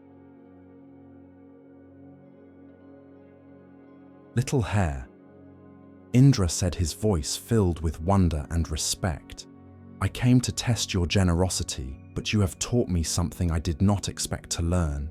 Your friends gave generously from their abundance, but you were willing to give everything, not because you had much, but because your heart held nothing back." Indra knelt down before the hare, and the small creature had never felt so seen, so honored. "Build your fire," the hare said quietly. "I meant what I said. I give myself completely." There will be no fire," Indra said gently. "I would not harm one whose heart is so pure, but I will ensure that your gift is never forgotten." Indra reached out and lifted the hare in his hands. He rose into the sky, carrying the small creature higher and higher until they reached the moon itself. And there, on the face of the moon, Indra placed the image of the hare so that for all time, beings across the world would look up and see the small creature who was willing to give everything. "Let all who see the moon remember." Indra proclaimed that the size of a gift is not measured by its value, but by the wholeness of the heart that gives it. He returned the hare safely to the forest, where his three friends embraced him, weeping with relief and awe. "You were willing to die," the monkey said. "Why?" The hare looked at his friends with those gentle eyes. "Because the traveler was hungry, and I had nothing else to give. What good is a teaching if we don't live it? What good is compassion if we hold something back?" The Buddha taught, "If beings knew as I know the results of giving and sharing, they would not eat without having given, nor would the stain of selfishness overcome their minds." The hare embodied this teaching before it was even spoken. He understood that true generosity is not about giving what we can spare, but about giving what we cannot spare. His friends gave from their skills and abilities. They gave what was easy for them to give. But the hare had nothing easy to offer. His gift required everything, and that is what made it sacred. We often feel that we have nothing valuable to offer. We look at others with their talents, their resources, their abilities, and we think, what can I possibly give that would matter? We compare our small offerings to others' grand gestures and feel inadequate. But the hare teaches us that the value of a gift is not in its size or its cost. It is in the sincerity of the heart that gives it. When we give completely holding nothing back, even the smallest offering becomes infinite. The hare could have made excuses. He could have said, "I'm just a small hare. I have nothing to offer. Someone else will help this traveler. But he didn't. He saw a need, and he offered everything he had, which was himself. This is the Bodhisattva way. Not to calculate what we can afford to give, but to ask what is needed and offer it completely. Not to measure our gift against others' gifts, but to give with a whole heart, regardless of the size of what we have to offer. Perhaps you too have felt that your contributions are too small to matter. Perhaps you've held back from giving because you thought your gift wasn't good enough, wasn't big enough, wasn't valuable enough. The Hare reminds us that this thinking misses the point entirely. What matters is not what you give, but how you give it. A smile offered with genuine warmth can change someone's day. A moment of attention given with full presence can heal a wound. A small act of kindness performed with complete sincerity can ripple out in ways you'll never see. The practice is this: stop comparing your offerings to others. Stop measuring whether your gift is enough. Instead, ask yourself, am I giving with my whole heart? Am I holding anything back? Am I offering what I can with complete sincerity? The Hare was willing to give his life.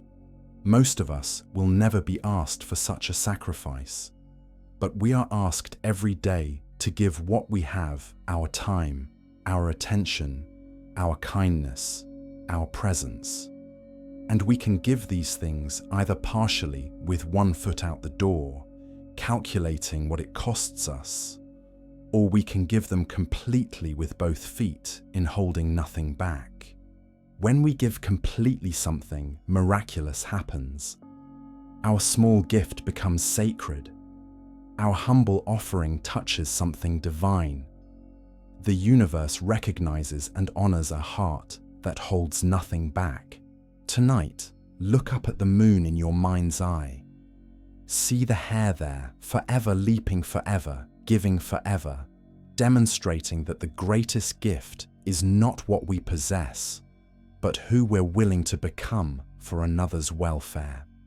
You carry this same capacity within you.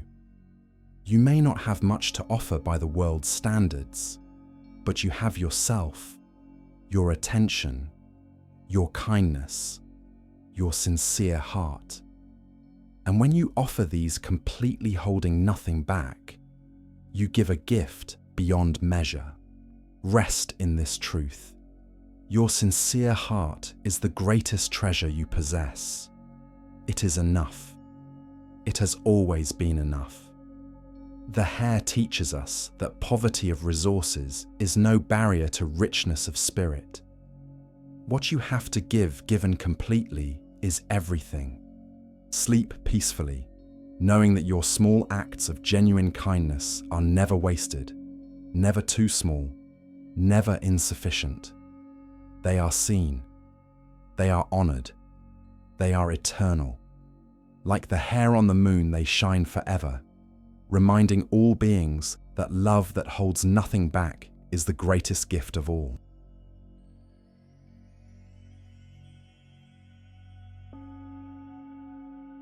The buffalo's forgiveness.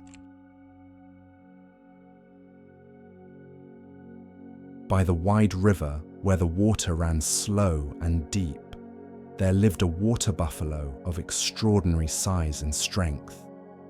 His horns were thick and powerful, his shoulders broad as a cart, his legs like the pillars of a temple. The Bodhisattva had taken birth in this form, and though he possessed the strength to uproot trees and defend against tigers, his heart was gentle as morning mist. Each day, the buffalo would graze peacefully by the riverbank, drinking from the cool water, resting in the shade of the banyan trees. The other animals respected him not because he demanded it, but because his presence was calm and steady like the earth itself. In the trees above the river lived a young monkey, restless and mischievous.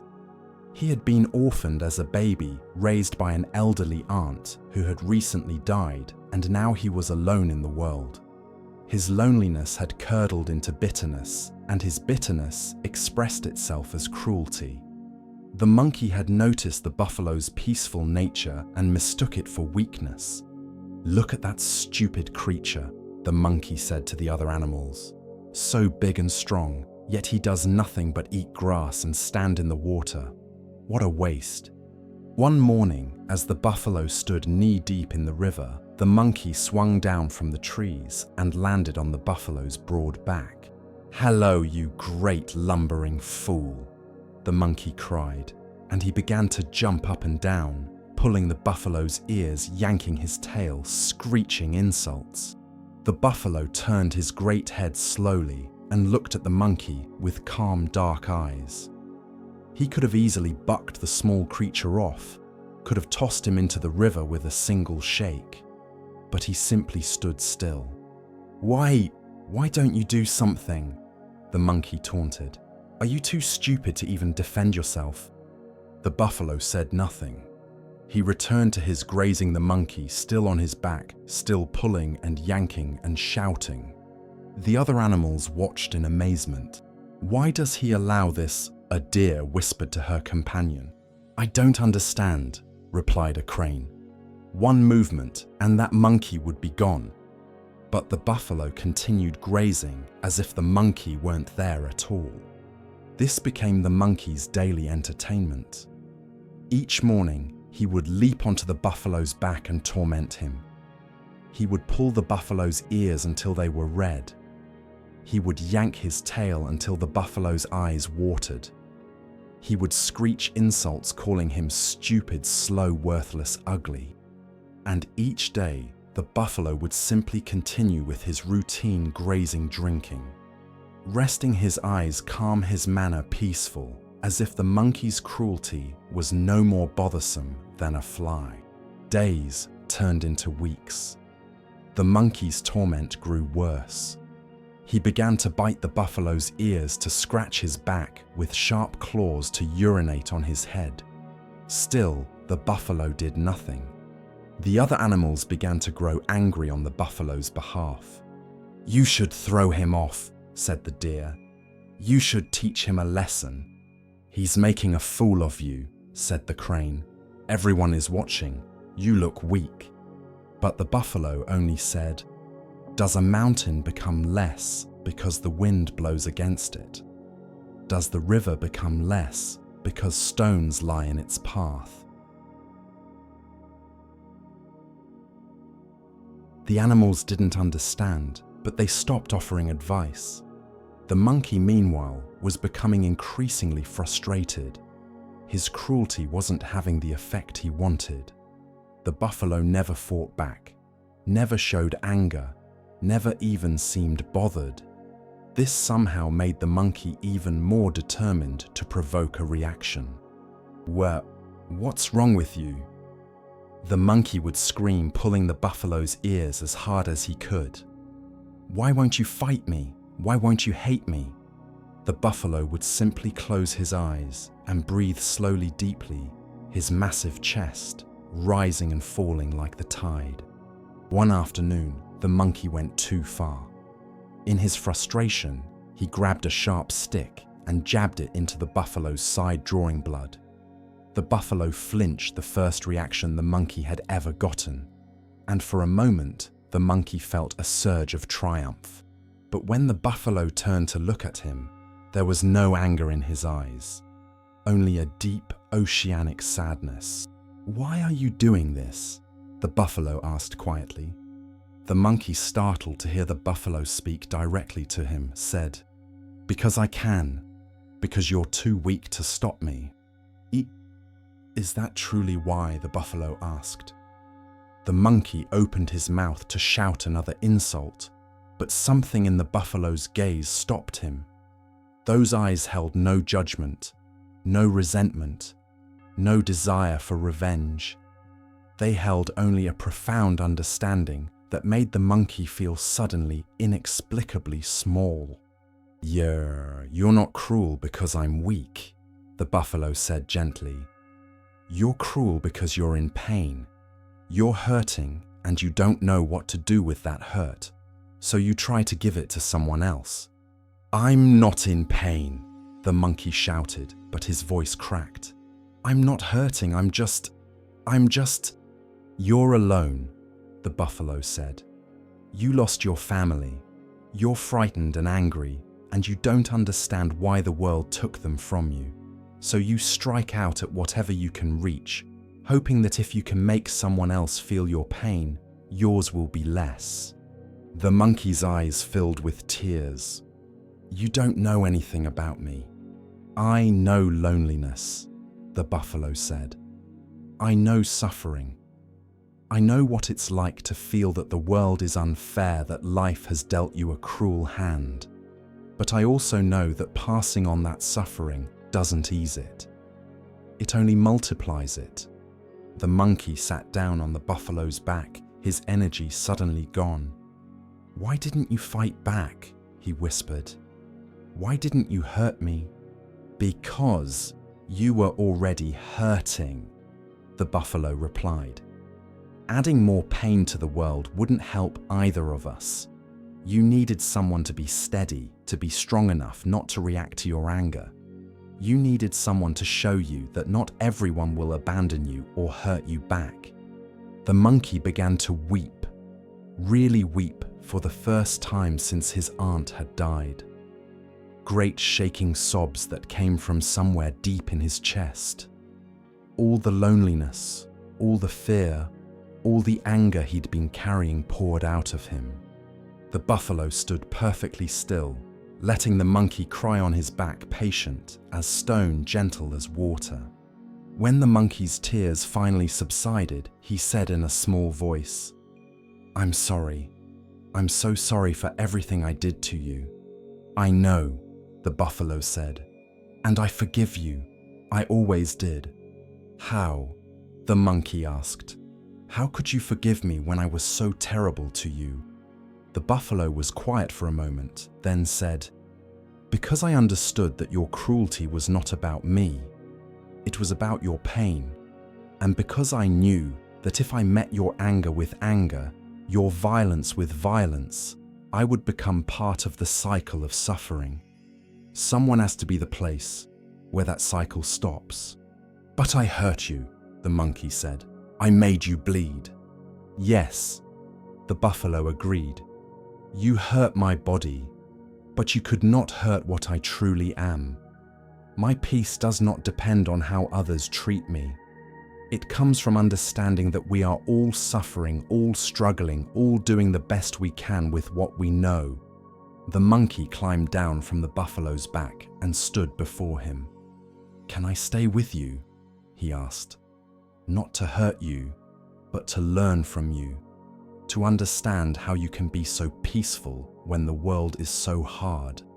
Of course, the buffalo said. You were never my enemy. You were always just a young one who needed kindness and didn't know how to ask for it. From that day forward, the monkey stayed close to the buffalo. He learned to be gentle, to be patient, to meet the world with compassion instead of anger. And when other young animals came to the river, angry and hurting and lashing out, the monkey would tell them his story.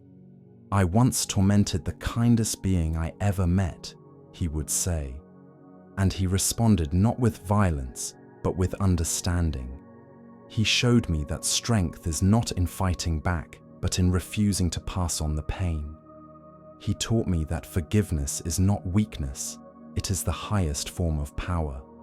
The Buddha taught, hatred is never appeased by hatred in this world. By non-hatred alone is hatred appeased. This is an eternal law. The buffalo embodied this truth with every fiber of his being. He understood that the monkey's cruelty came from suffering, and that responding with cruelty would only deepen that suffering. When someone hurts us, our instinct is to hurt them back, to defend ourselves, to make them feel what we feel. We think this is strength, this is justice. This is standing up for ourselves. But the Buddha teaches us something different, that true strength lies in breaking the cycle, in being the place where suffering stops instead of multiplies. The buffalo could have easily harmed the monkey. His power was overwhelming, but he saw deeper than the monkey's actions. He saw the pain beneath the cruelty, the fear beneath the anger, the loneliness beneath the violence. And seeing this, he chose compassion. This doesn't mean we accept abuse. It doesn't mean we stay in harmful situations or allow ourselves to be mistreated. The buffalo could have walked away at any time, but he chose to stay, to be steady, to show the monkey that not everyone would abandon him or retaliate against him. Perhaps you too have people in your life who cause you pain. Perhaps you carry resentment toward those who have wronged you, nursing your anger like a precious possession. The buffalo teaches us that this anger hurts us more than it hurts them. It is a poison we drink ourselves, hoping someone else will suffer. Forgiveness is not about condoning harmful behavior. It's not about saying what happened was okay. It's about refusing to let another person's suffering become our own. It's about choosing peace over revenge, understanding over judgment, compassion over bitterness. The monkey was trapped in a cycle of pain he hurt because he was hurting. The buffalo broke that cycle by refusing to participate in it. He absorbed the monkey's anger without returning it, and in doing so, he transformed it. The anger had nowhere to go, no one to bounce off of, so eventually it exhausted itself and transformed into something else, into understanding, into healing, into love. The practice is this: when someone strikes at you with words or actions, with cruelty or neglect, pause. Take a breath. Ask yourself, what pain are they carrying? What suffering is expressing itself through their behavior? This doesn't excuse their actions, but it helps you see them as a suffering being rather than an enemy. And then choose, will you pass the pain along? Or will you be the place where it stops? Will you meet anger with anger? Or will you meet it with the steady, unshakable peace of someone who understands that hurt people? The buffalo's forgiveness was not weakness. It was the highest form of strength, the strength to remain peaceful in the face of violence, to remain loving in the face of hatred, to remain understanding in the face of cruelty. This is the power that transforms the world. Tonight, as you settle into rest, bring to mind anyone who has caused you pain. See them not as a villain, but as a suffering being acting from their own wounds. You don't have to forgive completely, not yet. Just soften a little. Just see their humanity. Just recognize that their cruelty, like the monkey's, comes from pain they don't know how to handle. The buffalo teaches us that forgiveness is not something we give to others. It's something we give to ourselves. When we let go of resentment, when we stop carrying the weight of anger, we become free. Not because the other person deserves our forgiveness, but because we deserve our own peace. Rest in this wisdom. You are not required to carry the burden of others' suffering. You are not required to return pain for pain. You can choose, as the buffalo did, to be steady, to be strong, to be the place where the cycle of suffering stops. Sleep peacefully, knowing that forgiveness is always available to you, not as a weakness, but as a strength, not as a gift to others, but as a gift to yourself. The buffalo's peace was unshakable because it didn't depend on how he was treated. Your peace can be the same. It is already within you, waiting to be remembered.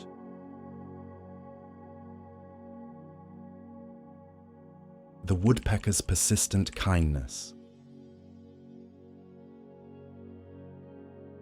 Deep in the jungle, where the trees grew ancient and tall, there lived a lion who was king of all beasts. His roar could shake the leaves from the branches, his strength was legendary, and every animal in the forest feared and respected him. But on this particular day, the mighty lion lay on the ground, unable to roar, unable to move, slowly dying. A bone had lodged in his throat. He had been eating his kill 3 days earlier when a piece of bone became stuck, and now he could neither swallow nor spit it out. He couldn't eat. He couldn't drink. He could barely breathe. The king of beasts was helpless, brought low by something as small as a bone. In a tree nearby, a small woodpecker watched the lion's suffering. The Bodhisattva had taken birth in this humble form, a bird with a sharp beak and a simple life pecking insects from tree bark, raising his young, singing his quiet songs. He had no reason to care about the lion.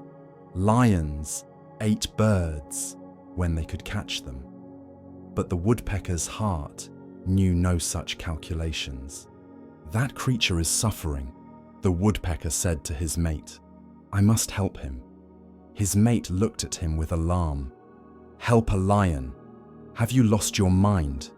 He will eat you the moment you get close." "Perhaps," the woodpecker said, "but I cannot watch a being suffer when I have the ability to help."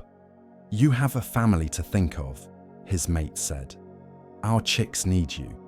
What will happen to them if you become the lion's meal?"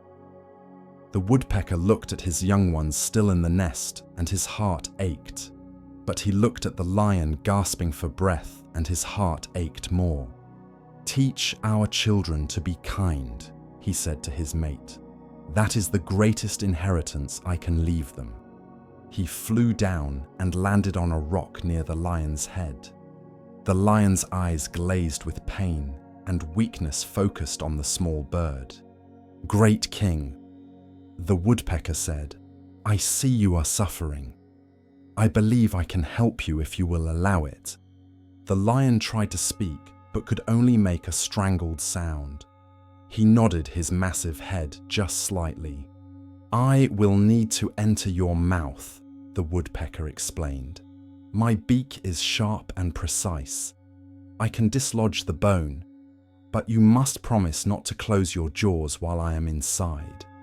The lion nodded again, more desperately this time. He was beyond pride, beyond threats.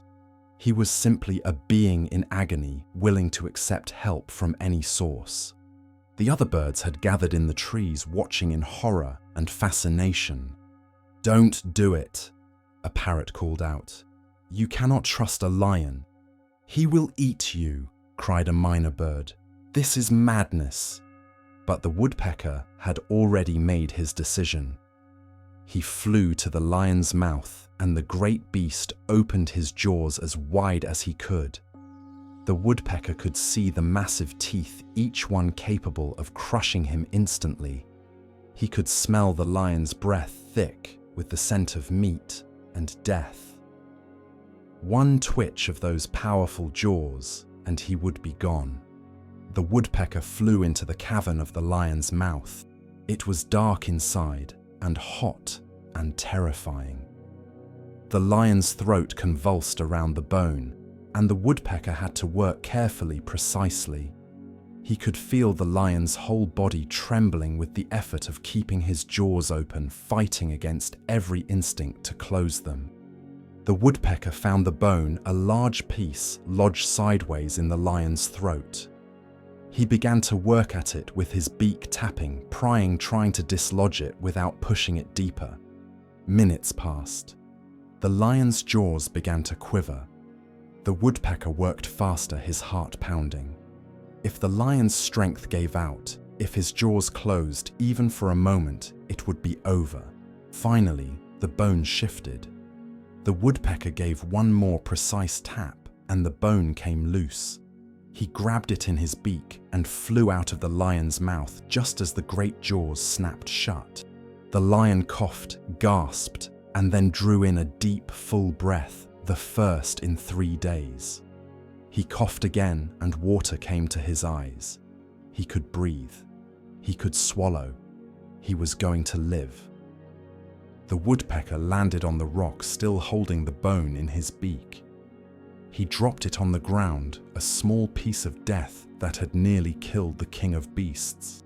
The lion lay there for several minutes, just breathing, feeling the air move in and out of his lungs. Then he slowly stood up, shook his great mane and looked at the small bird who had saved his life. "You have saved me, little one," the lion said, his voice rough but strong. "I am in your debt." The woodpecker bowed his head. "I am glad you are well, great king. No debt is owed. I only did what any compassionate being would do."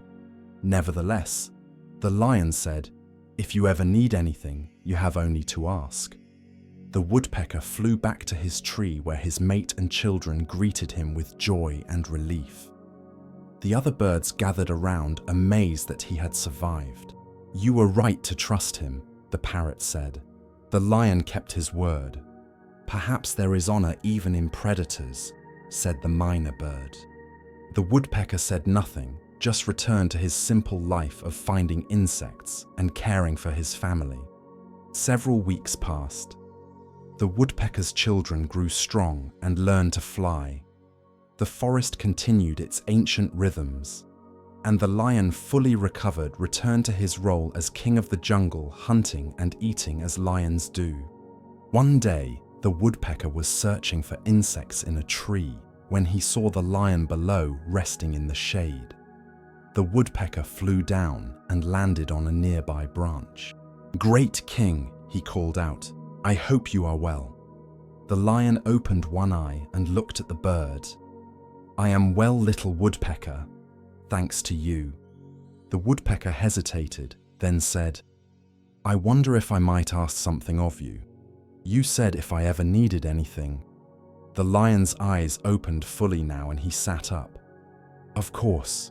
Name it, and if it is in my power, it shall be yours."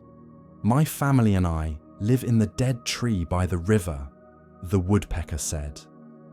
"It is a good home with many insects, but the farmers are planning to cut it down next week to clear the land. I was hoping perhaps you could speak to them. They fear and respect you. If you ask them to leave the tree standing, they might listen." The lion looked at the woodpecker for a long moment. Then he threw back his head and laughed a deep rumbling laugh that echoed through the jungle. "You want me to negotiate with farmers on behalf of a dead tree?" the lion said. "Little bird, do you know what you ask? I am the king of beasts, not an ambassador for woodpeckers." The woodpecker felt a chill run through his feathers. "But you said—" "I said I was in your debt," the lion interrupted. "And I was, but that debt has been paid." Paid?" the woodpecker said quietly. "How has it been paid?" "By not eating you when you were in my mouth," the lion said, as if this were obvious. "Do you know how difficult it was to keep my jaws open with a fresh bird right there? My every instinct screamed at me to bite down, but I restrained myself. That was your payment, little bird. You saved my life, and I spared yours. We are even." The lion stood and stretched, preparing to walk away. "You should be grateful you escaped with your life. That is reward enough."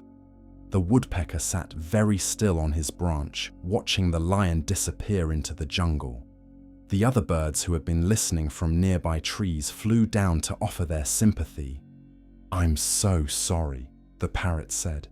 "We all thought the lion was honorable." "He used you," the myna bird said angrily. "You risked everything for him, and he gives you nothing in return." But the woodpecker shook his head slowly. "No," he said. He has given me something valuable, though not what he intended. What could he possibly have given you? His mate asked. Clarity, the woodpecker replied. I helped the lion because he was suffering, not because I expected a reward. If I had helped him hoping for payment, then yes, I would feel cheated now. But I helped him because compassion is its own reason for acting.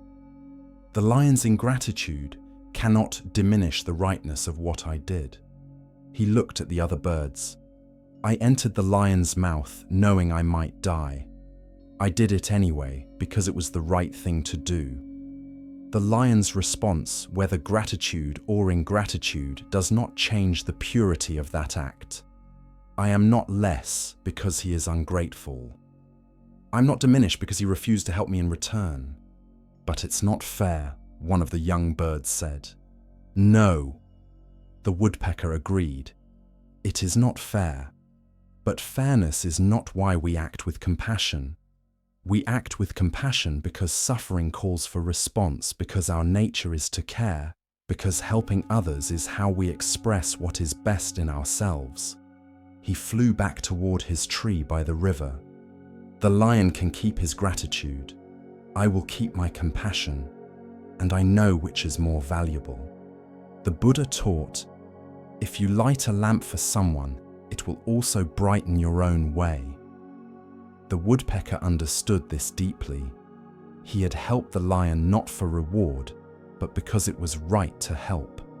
The lion's ingratitude could not take away the light that the woodpecker had created through his compassionate action. True kindness expects nothing in return. It is not a transaction, but a gift freely given. When we help others hoping for gratitude, recognition, or repayment, we turn compassion into commerce. But when we help because helping is our nature, because suffering calls for response, we discover a joy that no one can take away, the joy of being true to our compassionate heart. The woodpecker risked his life to save the lion.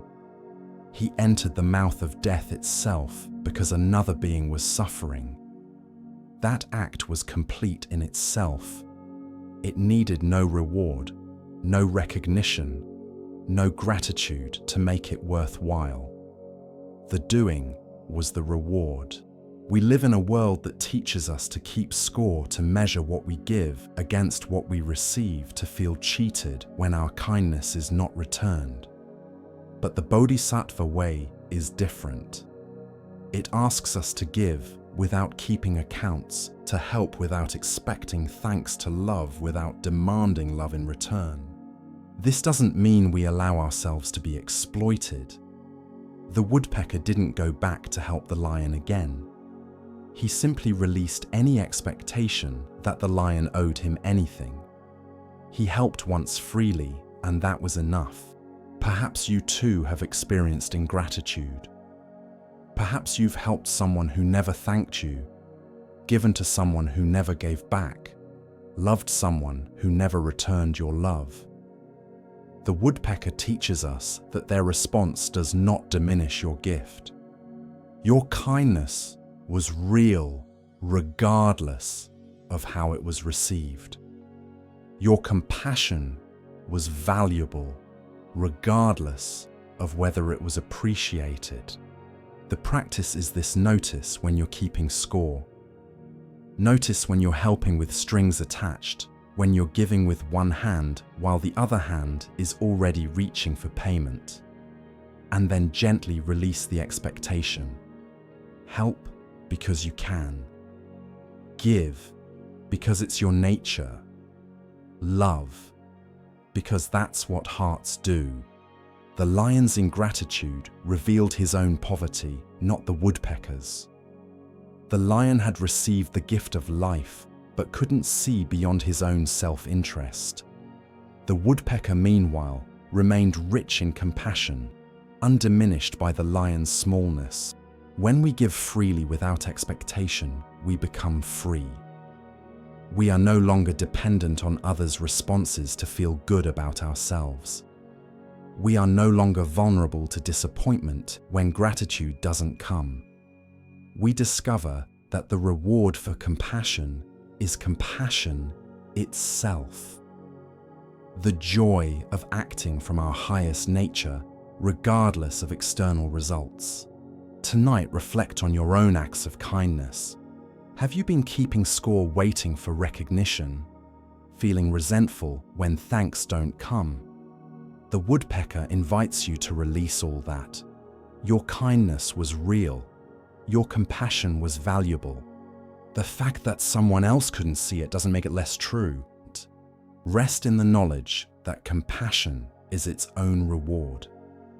When you help someone, you help yourself, not because you get something back, but because acting with kindness aligns you with your truest nature. You become more yourself, more whole, more free. The woodpecker kept his compassion, the lion kept his pride, and we can see clearly which one was truly wealthy. Sleep peacefully in this understanding. Your generous heart is the greatest treasure you possess, and no one's ingratitude can diminish it. It shines on like a lamp in the darkness, lighting your way home.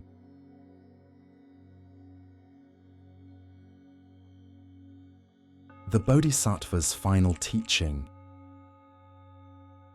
Under the Bodhi tree, in the deep stillness of night, a man sat in meditation.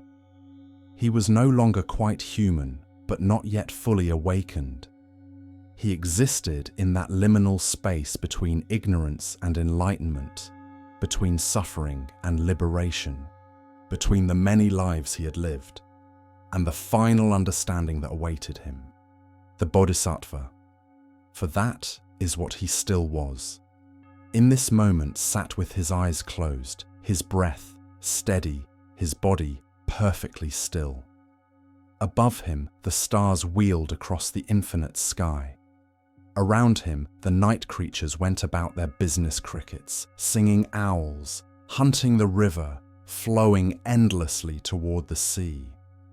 And within him, a great remembering was taking place. He began to see his past lives unfold before his inner eye, not as memories exactly, but as a vast tapestry of existence, each thread connected to every other thread, each life a note in an endless symphony of becoming. He saw himself as the Monkey King body stretched across the impossible gap, becoming a bridge so others could cross to safety. He felt again the weight of each footfall on his back, the pain of muscles tearing the joy of knowing his people would live. And he understood now, what he'd not fully understood then, that the sacrifice had not diminished him, but revealed what he truly was. Not a separate self that could be lost, but love itself taking form. He saw himself as the elephant standing perfectly still as the man beat him day after day. He felt again the whip's sting, the confusion of the other animals, the deep patience that came not from weakness, but from seeing clearly. The man's cruelty had been his own suffering turned outward. Meeting it with more suffering would have only fed the cycle. But patience, vast oceanic patience, had broken the chain. The elephant had not endured the beatings. The elephant had transformed them. He saw himself as the small green parrot flying back and forth between river and fire, carrying 3 drops of water on singed wings. How impossible it had seemed, how foolish the other birds had thought him. But he had not been trying to put out the fire alone. He had been demonstrating what sincere effort looks like, complete wholehearted, without calculation or doubt. And the universe, seeing such purity of intention, had responded. The rain had come, not despite his small efforts, but because of them. 3 drops of water had become a deluge because the heart that carried them held nothing back. He saw himself as the golden deer walking down from the mountains to offer his life for a nursing mother and her fawn. The king's arrow had been drawn ready to claim the greatest trophy any hunter could imagine. But the deer's willingness to die, not from duty, but from love, had been more powerful than any weapon. It had cracked open the king's heart and shown him what true nobility looked like. The deer had not died that day, but something else had died: the king's belief that power came from taking life rather than protecting it. He saw himself as the wise quail watching his flock forget the unity that had kept them safe. How painful it had been to see them argue over small things, to watch pride and resentment divide them, to know that the net would fall and they would be unable to escape. He had tried to warn them, but wisdom cannot be forced on those who are not ready to receive it. The quails had to learn through suffering what they would not learn through teaching. And yet, even in that tragedy, there was a lesson that our strength lies not in our individual power, but in our willingness to work together, to put aside small grievances for the sake of shared survival. He saw himself as the merchant clinging to his piece of driftwood in the storm, watching 20 years of accumulated wealth sink into the indifferent sea. And he felt again that unexpected lightness, that strange joy that had come with each loss. The jade, the silk, the gold. He had thought they defined him, thought they made him secure. But they had been chains, not treasures. Only when the ocean stripped everything away did he discover what could not be taken: the vast aware space that witnessed all gain and loss without being touched by either. That was his true wealth, and it had been there all along, hidden beneath the burden of ownership. He saw himself as the small brown hare looking up at his friends with their abundant offerings, knowing he had nothing to give but himself. And he felt again that moment of clarity. I have only this body, but I give it completely. The other animals had given from their surplus, from their skills and abilities. But the hare had given from his poverty, from his emptiness, and that had made his offering sacred. Not because dying was noble, but because holding nothing back was the essence of love. The hare's image on the moon was not a reward, but a reminder that the size of a gift matters less than the wholeness of the heart that gives it. He saw himself as the buffalo by the river, the monkey on his back, pulling and biting and screaming. And he understood now what the buffalo had known then, that the monkey's cruelty was not about the buffalo at all. It was about the monkey's own pain, his loneliness, his desperate need to be seen. Meeting that pain with more pain would have accomplished nothing, but absorbing it, transforming it through patience and understanding, that had saved them both. The buffalo had not been passive. He had been actively, powerfully compassionate, strong enough to bear the monkey's suffering without passing it on. He saw himself as the woodpecker entering the lion's mouth, surrounded by teeth that could crush him in an instant. The risk had been enormous, but the lion's suffering had called for response, and the woodpecker had answered. Not because he expected gratitude, though he had hoped for it briefly, but because helping was his nature. The lion's later ingratitude had revealed the lion's poverty, not the woodpecker's. The act of compassion had been complete in itself, needing no reward to make it worthwhile. The doing had been the reward. He saw himself as the golden swan singing truth to a king who wanted only beautiful lies. How tempting it would have been to sing what the king wanted to hear, to trade truth for comfort, to use his beautiful voice to obscure reality rather than reveal it. But the swan had understood that false comfort leads only to deeper suffering. True truth might be uncomfortable, but it was solid ground. The king had eventually understood this too, had learned that accepting impermanence made life more precious, not less. That facing reality directly was the only path to genuine peace. He saw himself as the banyan tree rooted and vast, giving shelter to all who came. The grateful and the ungrateful, the kind and the cruel, the carpenter who cut its branches and the bandit who carved its bark. The tree had made no distinctions because it understood something profound. All beings are worthy of compassion simply because they exist, not because they deserve it, not because they have earned it, but because compassion is what flows from an awakened heart as naturally as shade flows from a tree. And now, sitting under the Bodhi tree, the Bodhisattva saw how all these lives were connected, how each one had taught him something essential, how each had polished another facet of the jewel of wisdom.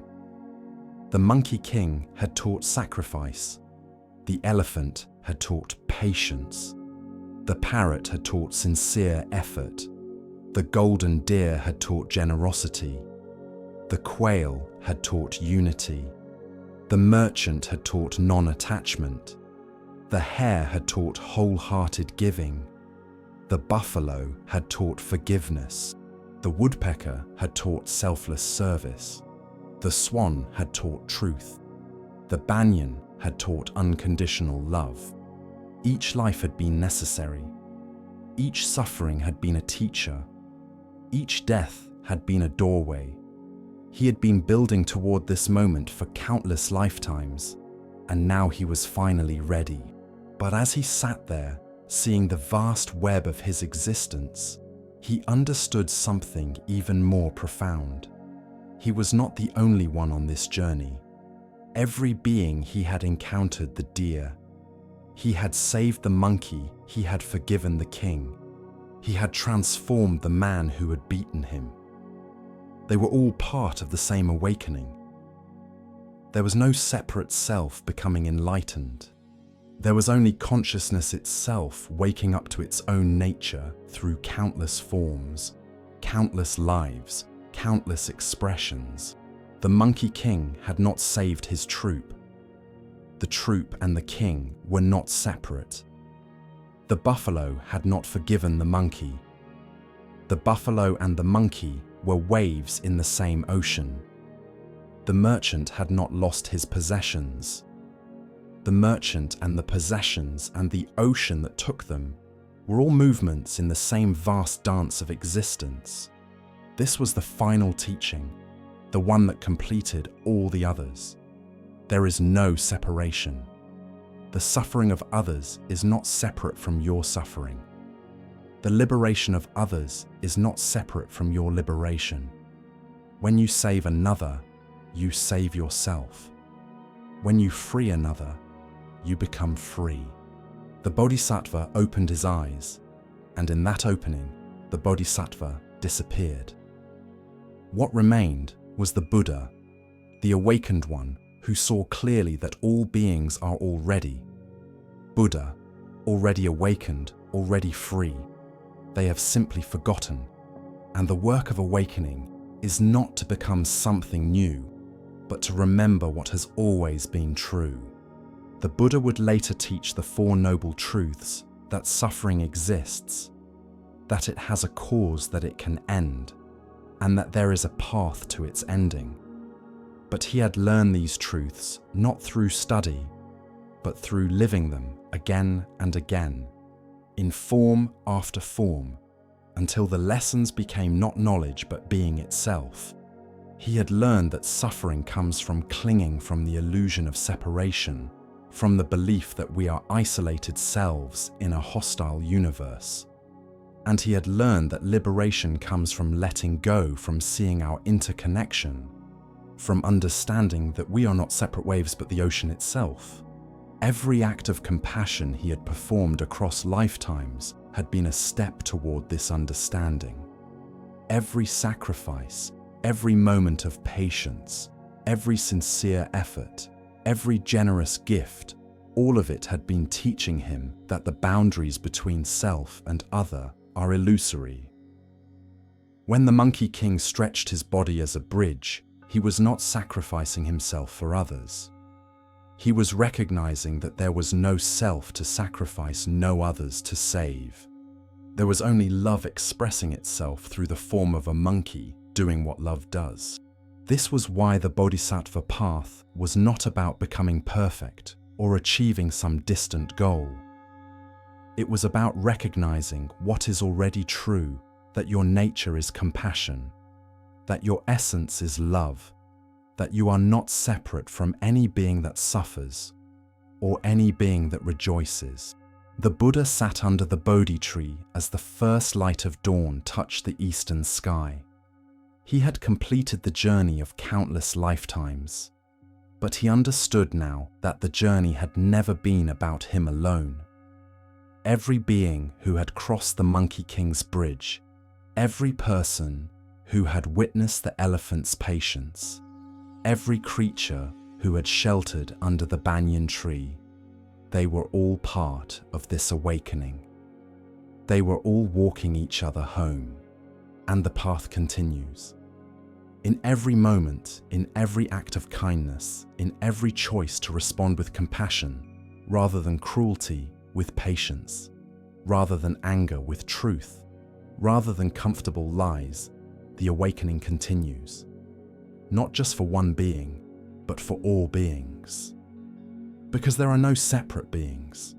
There is only this vast, interconnected web of existence, slowly remembering its true nature. You are part of this awakening. Every act of compassion you perform is not just your own. It is the universe caring for itself through your hands.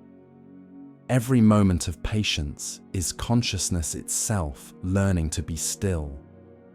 Every sincere effort is the world healing itself through your actions. The stories you have heard tonight are not just ancient tales. They are your stories. You have been the Monkey King stretching yourself to help others cross. You have been the elephant absorbing pain without returning it. You have been the parrot carrying your 3 drops of water against impossible odds. You have been all of these, and you will be all of these again, in different forms, in different ways. Because the Bodhisattva path is not something you walk alone. It is what you are. Not something to achieve, but something to remember. Not a distant goal, but your present reality waiting to be recognized. The Buddha's final teaching sitting under that tree was this: you are already home. You have always been home. The journey of countless lifetimes has been the journey of forgetting and remembering, of losing yourself and finding yourself, of believing you are separate and discovering you are whole. Every act of kindness is a remembering. Every moment of compassion is a homecoming. Every time you choose love over fear, connection over separation, giving over grasping, you are not becoming the Buddha. You are recognizing that you already are. Tonight, as you release into sleep, feel the golden thread connecting you to all beings across all time. You are not separate. You never were. The Monkey King's sacrifice, the elephant's patience, the parrot's effort, the deer's generosity, the quail's wisdom, the merchant's freedom, the hare's gift, the buffalo's forgiveness, the woodpecker's service, the swan's truth, the banyan's shelter. All of this lives in you. You are the Bodhisattva. You always have been. Not because you are special or chosen, but because this is what you are beneath all the conditioning, all the fear, all the forgetting. Your nature is compassion. Your essence is love. Your truth is connection. Rest in this understanding. The journey of countless lifetimes has brought you here to this moment. to this breath, to this recognition. You are not separate from the Buddha under the Bodhi tree. You are not separate from any being that has ever suffered or ever awakened. You are the awakening itself, happening now in this form, in this life. Sleep peacefully, knowing that every kind thought, every gentle word, every moment of compassion is not just yours. It is the universe waking up to its own true nature through you. You are part of the great turning toward freedom, the ancient journey home that all beings walk together. And in the morning, when you wake, you will have another chance to remember, another opportunity to be the bridge, to be the shelter, to be the love that asks nothing in return. Not because you must, but because this is what you are. This is what you have always been. This is what you will always be. The Bodhisattva's journey is complete, and it is just beginning. In you, in this moment, in every choice to love rather than fear to give, rather than grasp to connect, rather than separate. You are the Buddha's final teaching. You are the answer to the question that all the stories have been asking. You are the awakening happening now forever in the eternal present, where all beings meet and recognize each other as one. Rest now, sleep deeply, and may all beings awaken together as they always have, as they always will, in the vast loving heart that holds us all.